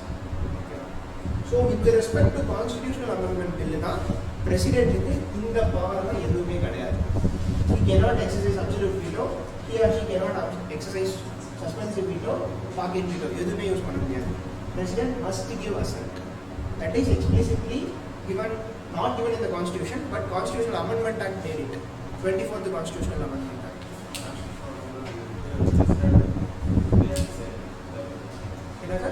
Prior recommendation தேவை. So the irony is Constitutional Amendment பில்லுக்கு கம்பல்சரியா president அசன்ட் கொடுக்கணுங்கிறதே constitutional amend பண்ணி தான் சொன்னாங்க. அது ஒரு கான்ஸ்டிடியூஷனல் அமெண்ட்மெண்ட் பில் தான். ஓகேவா? என்ன சார் குவாலிஃபைட் வீட்டோனா, qualified veto is for example absolute veto exercise பண்ணியிருக்காங்க பிரசிடென்ட். ஸோ லெஜிஸ்லேச்சருக்கு மறுபடியும் பில்லு வந்துருச்சு. இப்போ லெஜிஸ்லேச்சர் சிம்பிள் மெஜாரிட்டியில் பாஸ் பண்ணியிருக்காங்க. ஆனால் இப்போ திருப்பி வந்துருச்சு இந்த பில்லு. அப்போ வந்துட்டு அதை விட ஹையர் மெஜாரிட்டியில் பாஸ் பண்ணி அனுப்புனாங்கன்னா அதுதான் qualified veto.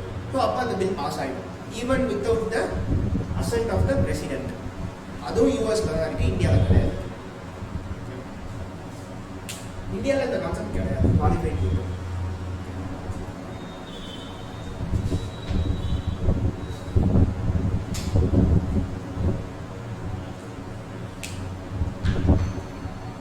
Assent to parliamentary bills புரிஞ்சுதா? So these are the discretionary powers of the president.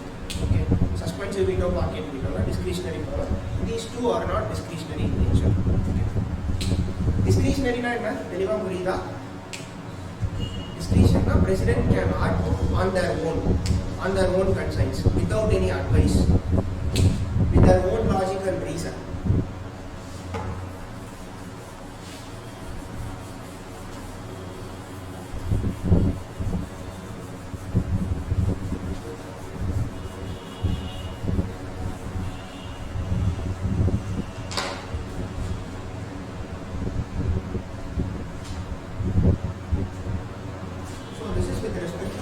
Joint sitting of parliament. Joint sitting of parliament na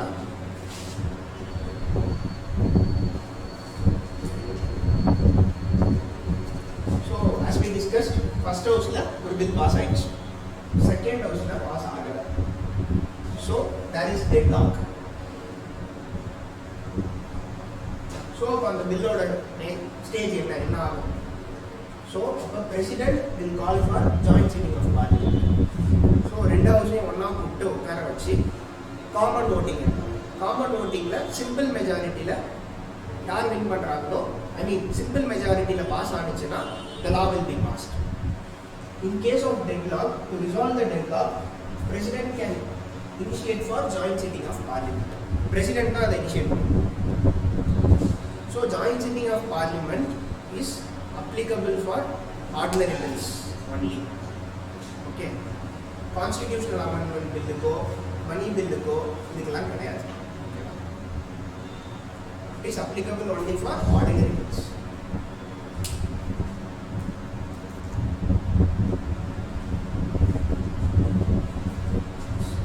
Article 108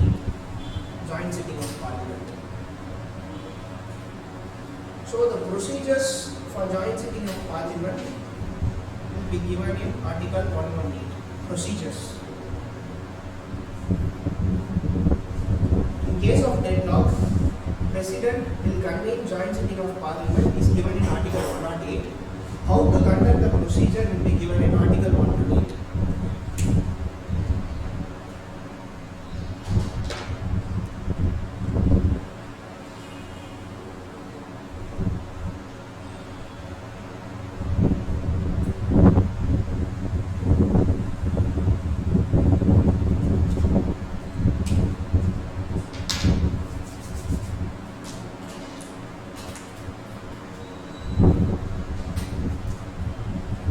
Then there is ordinance. Ordinance is one of the detail and பார்ப்போம். அதுக்கு முன்னாடி dissolution of Lok Sabha. Lok Sabha will be dissolved by President or Prime Minister. President on the recommendation of Prime Minister. Either on the recommendation of Prime Minister or if there is no confidence motion passed. Dissolution of Lok Sabha. So these are broadly the legislative functions performed by the President. So the last topic of the day, ordinance, will be discussed.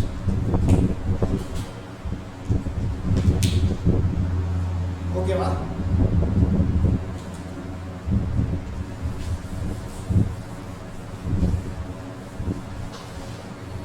அடிச்சுலாம் இல்லை.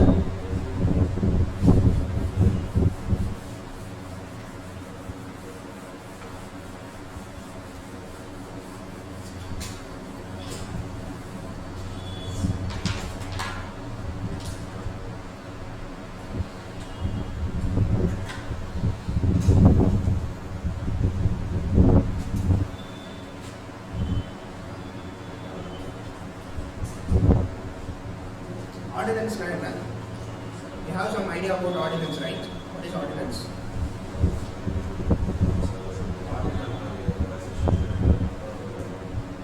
Okay.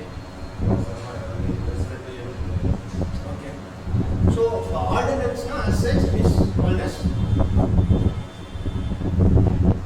the name itself indicates that it's a temporary law. Okay. So who is entitled to create law? Who is entitled to make laws? Legislature. Ordinance yaar pass pandra? President. President legislature. President is the executive, right? Part of legislature. But President is not entitled to create laws. President can give assent to laws. But law making is exclusively to both houses of the parliament. So executive is making law. Yeah, executive law making varanga. Exactly. First, there are two conditions that must be satisfied. House is in recess. The house is not functioning. House is not present. For example, the மூணு session படிச்சோம்ல, budget session, monsoon session, winter session. இந்த செஷனுக்கு நடுவில், இந்த செஷனோட கேப்ல இமீடியட்டா ஒரு லா create பண்ண வேண்டிய அவசியம் இருக்கு. So that is urgent or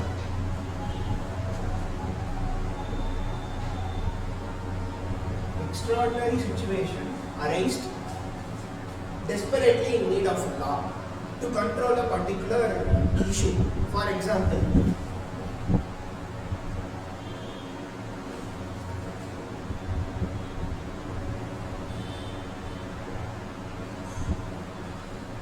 banning of e-cigarettes ordinance. So this was initially introduced as the ordinance because at that point of time there was so much proliferation of e-cigarettes as per the government records. As per the government records, there was so much proliferation of e-cigarettes. In order to control that, government banned e-cigarettes through an ordinance. Why? Because the house was not present at that moment. In order to control the proliferation of e-cigarettes, ida panniranga. So these two conditions must be satisfied. There is an urgent and extraordinary situation. Then house is in recess.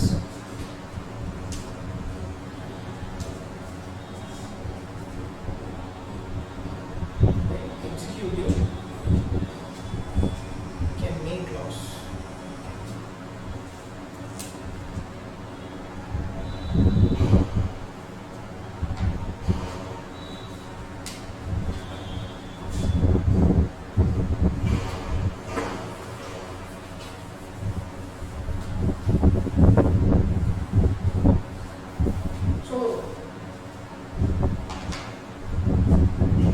is this a discretionary power? It's not a discretionary power of president. It can be exercised only with the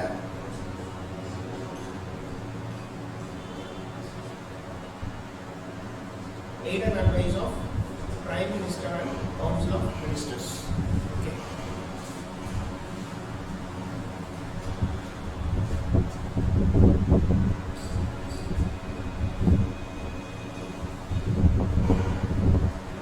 Executive by the President would President can make laws only with the aid and advice of Prime Minister and Council of Ministers.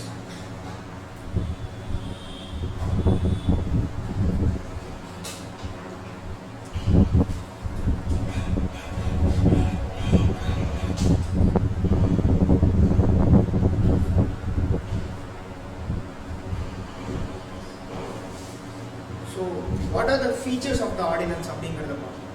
So, for example, நம்ம first பார்த்தபடி இந்த ரெண்டு condition satisfy ஆனால் மட்டும்தான் ordinance create பண்ண முடியும். ஆர்டினன்ஸில் லா create பண்ண முடியும். So first condition is it is not a parallel power.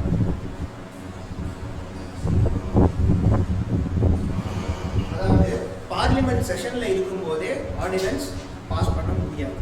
ஏன்னா parliament house in first condition is house is in rescues. House வந்துட்டு ஃபங்க்ஷனிங்காக இருக்கக்கூடாது.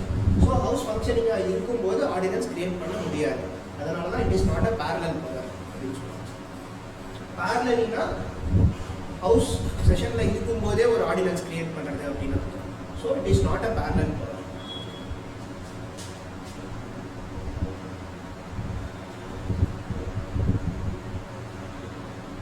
It's a coextensive power.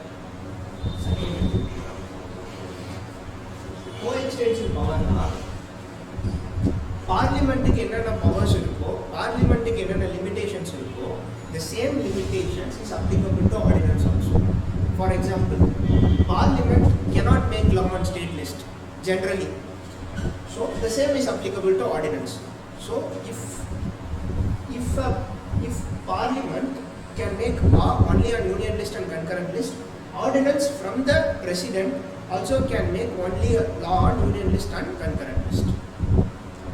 So அதனால இதை வந்து கோ எக்ஸ்டென்சிவ் பவர் அப்படின்னு சொல்லுவோம். So governor also promulgate an ordinance. So why we are exclusively talking about union list and concurrent list is we are talking about president's legislative power. அதனால தான் பிரசிடென்ட்டுடைய power வந்து பேசிக்கிறோம்.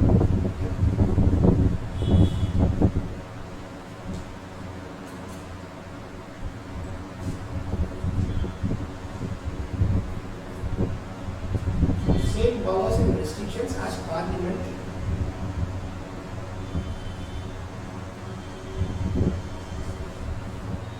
Parliament is entitled.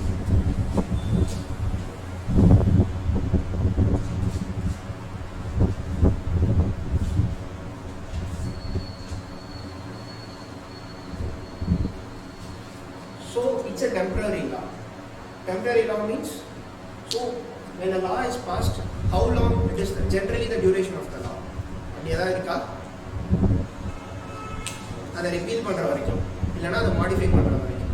Generally there is no tenure for a particular law unless it is specified in the law itself. இப்போ ஒரு லாலே சொல்லிட்டாங்கன்னா this law will be applicable for 6 months அப்படின்னு சொல்லிட்டாங்கன்னா 6 months தான் applicable இருக்கும். எதுவுமே சொல்லலைன்னா this will be the law of the land unless it is repealed, அதாவது திருப்பி எடுத்துக்காமல் இருக்கணும். அப்படி இல்லைன்னா அதை சேஞ்ச் பண்ணணும். So, but ordinance அப்படி கிடையாது. It's a temporary law. So, life of ordinance. This is very important. இதில் டவுட் இருந்தால் உடனே கேட்டுருக்கேன்.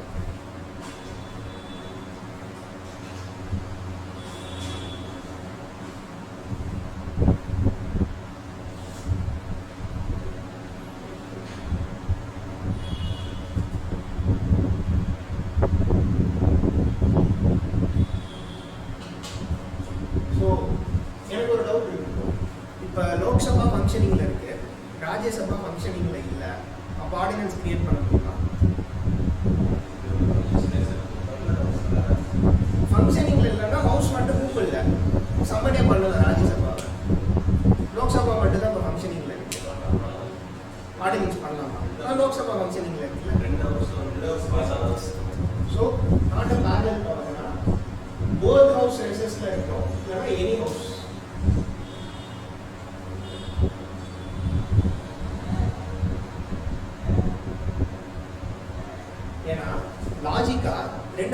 பண்ணால் தான் உங்களால் லா மேக் பண்ண முடியும். கரெக்டாக லோக்சபாவில் மட்டும் ஒரு லாவை கிரியேட் பண்ண முடியும். இப்போ லோக்சபாவில் ஒரு பில் பாஸ் பண்ணிட்டீங்க, then that has to go to the second house, அதாவது ராஜ்யசபாவுக்கு வரணும். ராஜ்யசபா பாஸ் பண்ணால் தான் அது பில்லாக மாறும், பிரசிடென்ட் சைன் பண்ணால் தான் ஆக்ட் ஆகும். ஸோ இப்போ ஏதாவது ஒரு ஹவுஸ் தான் ஃபங்க்ஷனிங்கில் இருக்குது அப்படின்னாலும் you can make ordinance. Why? Because another house is not functioning, so you cannot make a law practically. So that is the logic behind it.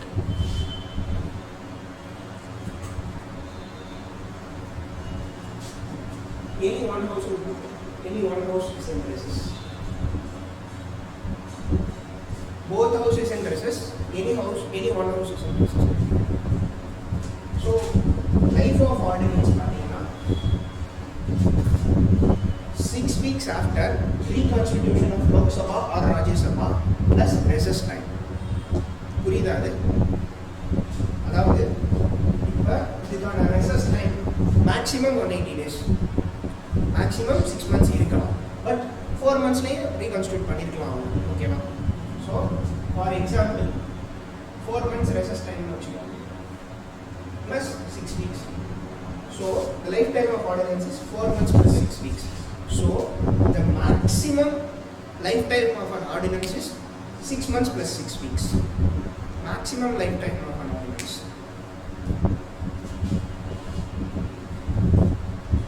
So ordinary law ku and mari edho lifetime la kadayadu unless it is specified in the law itself.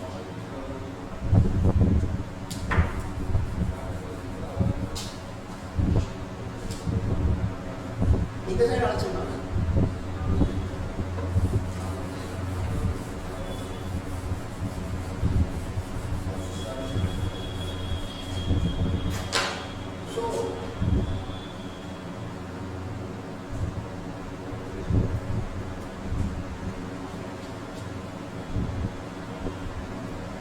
So after 6 weeks என்ன ஆகும்? 6 weeks after reconstitution of Lok Sabha and Rajya Sabha plus recess time. So இப்போ ordinance இப்போ வந்துட்டு house ரீகன்ஸ்டியூட் பண்ணிட்டாங்க. After ரீகன்ஸ்டியூஷன் of house என்ன பண்ணலாம்? ஹவுசஸ்க்கு என்னென்ன option இருக்கு? கேன் அக்செப்ட், அந்த ஆர்டினன்ஸ் அக்செப்ட் பண்ணிட்டு ரெகுலர் ப்ரொசீஜரில் லா மேக் பண்ணணும். அந்த ஆர்டினன்ஸில் அப்ளை பண்ணுற மாதிரி ரெகுலர் ப்ரொசீஜர், அந்த ஃபர்ஸ்ட் ஹவுஸில் ஒரு சிம்பிள் மெஜாரிட்டியில் பாஸ் பண்ணி, செகண்ட் ஹவுஸில் சிம்பிள் மெஜாரிட்டியில் பாஸ் பண்ணி பிரசிடென்ட் கிட்ட அசெப்ட் ஆகும். That is the regular procedure. அதில் லா மேக் ரிஜெக்ட். ஸோ அந்த ஆர்டினன்ஸை ரிஜெக்ட் பண்ணலாம். No action. So this is the crucial part. If there is no action taken on the ordinance after 6 weeks, it will be lapsed. So this is reject na appave ordinance oda lifetime poidum, but endha action me edukalana after 6 weeks ordinance will be lapsed. So in the ordinance president can withdraw it subsequently. இதுவும் பண்ணலாம். President வித்ட்ராவும் பண்ணலாம். இப்போ ஒரு ordinance issue பண்ணிட்டு 1 month கழிச்சு பிரசிடென்ட்டை withdraw பண்ணிக்கலாம். எப்போ வேணாலும்.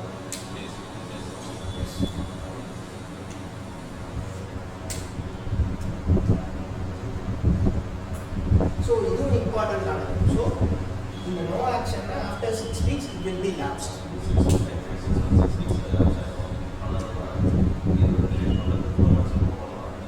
ரிஜெக்ட் பண்ணால் இப்போ வந்துட்டு 4 monthsக்கு அப்புறம் ஒரு கன்ஸ்டியூட் ஆகுதுன்னு வச்சுக்கோங்க.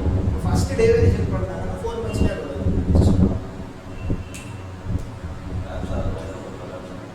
லாப்ஸ் ஆகுறதுன்னா 6 weeksக்கு அப்புறம் தான் லாப்ஸ் ஆகும். withdrawal any point of time.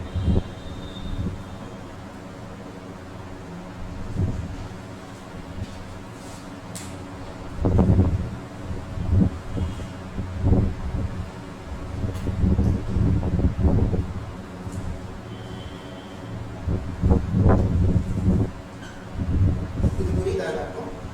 என்ன டவுட்ஸ் இருக்கா?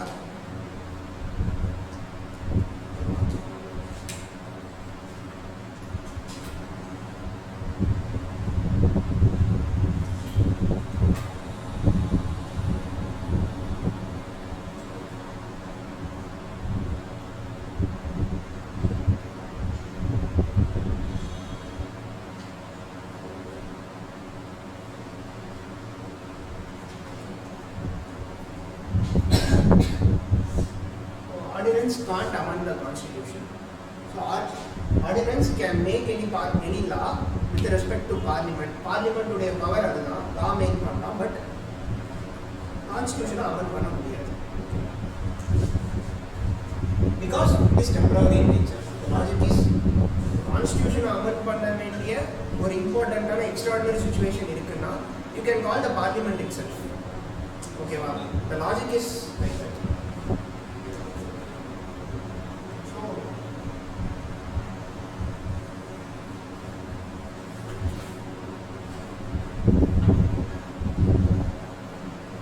president can make retrospective ordinance. Retrospective na before dated applicable. That is, the ordinance is applicable. If I am making a law, it is applicable from this point of time. That's the logic. இப்போ நான் ஒரு லா இன்னைக்கு create பண்ணுறேன்னா இன்னையிலேருந்து அது applicable, but நான் லாலே ஒரு date போடுறேன், that is predated. This law is applicable from 2006 itself அப்படின்னு சொல்கிறேன். அப்படி போடுறேன்னா தட் இஸ் ரெட்ரோஸ்பெக்டிவ் லா அப்படின்னு சொல்லுவாங்க. This mainly deals with financial matters. For example இப்போ டாக்ஸேஷன் லாஸ்லாம் இருக்குல்ல, டாக்ஸேஷன் லாஸ்லாம் யூஸ்வலாகவே இந்த மாதிரி டேர்ம்ஸ் யூஸ் பண்ணுவாங்க. This particular taxation law is applicable retrospectively அப்படின்னு சொல்லுவாங்க. அதாவது 2006ல இருந்து இந்த லா அப்ளிகபிள் அப்படின்னு சொல்லுவாங்க. This is mainly in case of civil matters only. Criminal மேட்டர்ஸ்க்கு strictly it is not applicable. So retrospective ordinance can be promulgated by the president. இதுக்கு ஒரு எக்ஸாம்பிள் இருக்கு, I will discuss it in the next class. இதுக்கு ஒரு example இருக்கு with respect to taxation, bilateral investment treaty and taxation issue.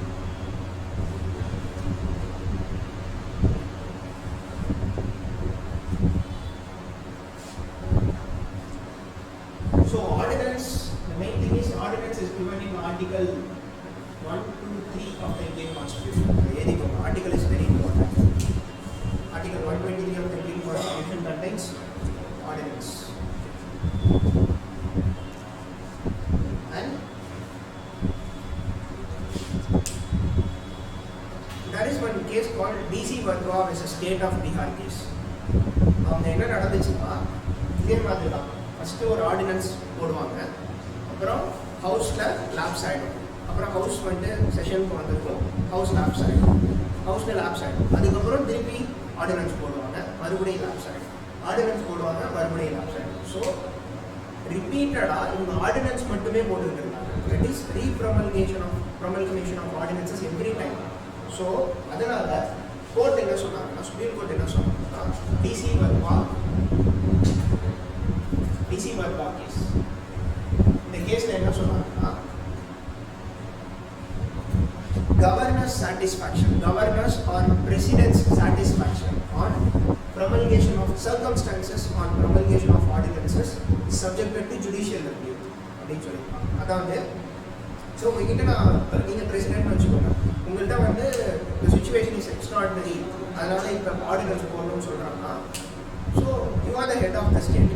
உங்களுக்கு கண்டிப்பாக தெரிஞ்சிருக்கணும் இந்த சுச்சுவேஷன் எக்ஸ்ட்ராடினரி சுச்சுவேஷனா, இது கண்டிப்பாக உங்களுக்கு வேணுமா வேணாமா அப்படிங்கிறது you should know that. So அந்த சர்க்கம்ஸ்டான்சஸ் வந்துட்டு நீங்கள் வேலிடேட் பண்ணுறீங்கல்ல, அது that is subjected to judicial review. Simple that ordinance is subjected to judicial review.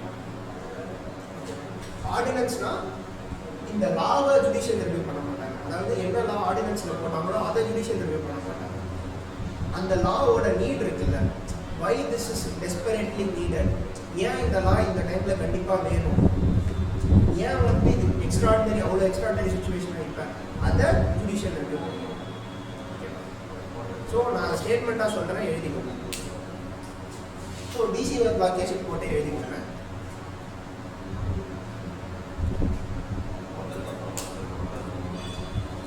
போட்டதுக்கு அப்புறம் தான், போடுறதுக்கு முன்னாடி தான் ஆர்டினன்ஸ் கிடையாது, போடுறதுக்கு முன்னாடி எப்படி ordinance. So president's satisfaction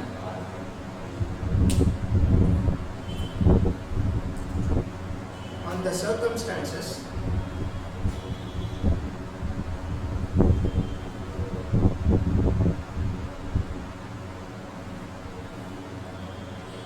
for the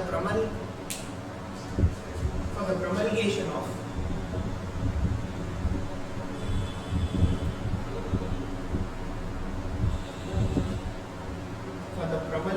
of ordinance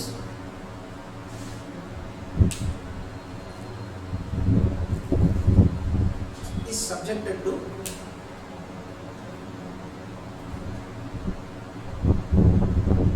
judicial review. DC Varkar case. This is very important case with respect to ordinance. We have to mention this case when this question is asked. When the question related to ordinance is asked. Then there is another case, Krishna Kumar Singh case.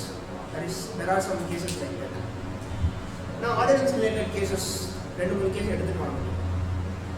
discuss.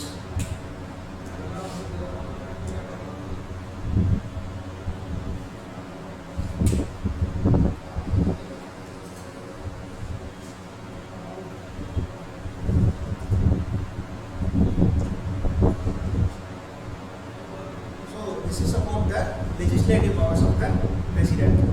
So, executive powers, judicial powers, and other powers next class we discuss. So, in the class, we will discuss any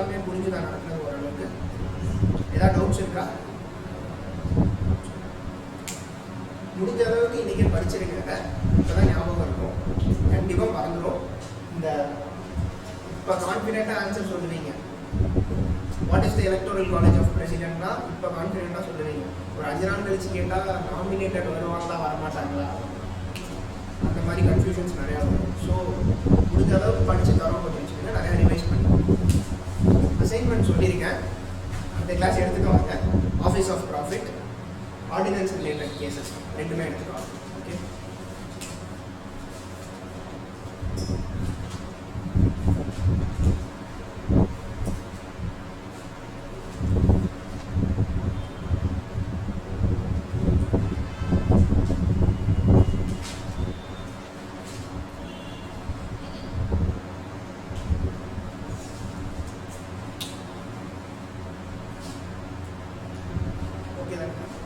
வேற ஏதாவது doubts இருக்கா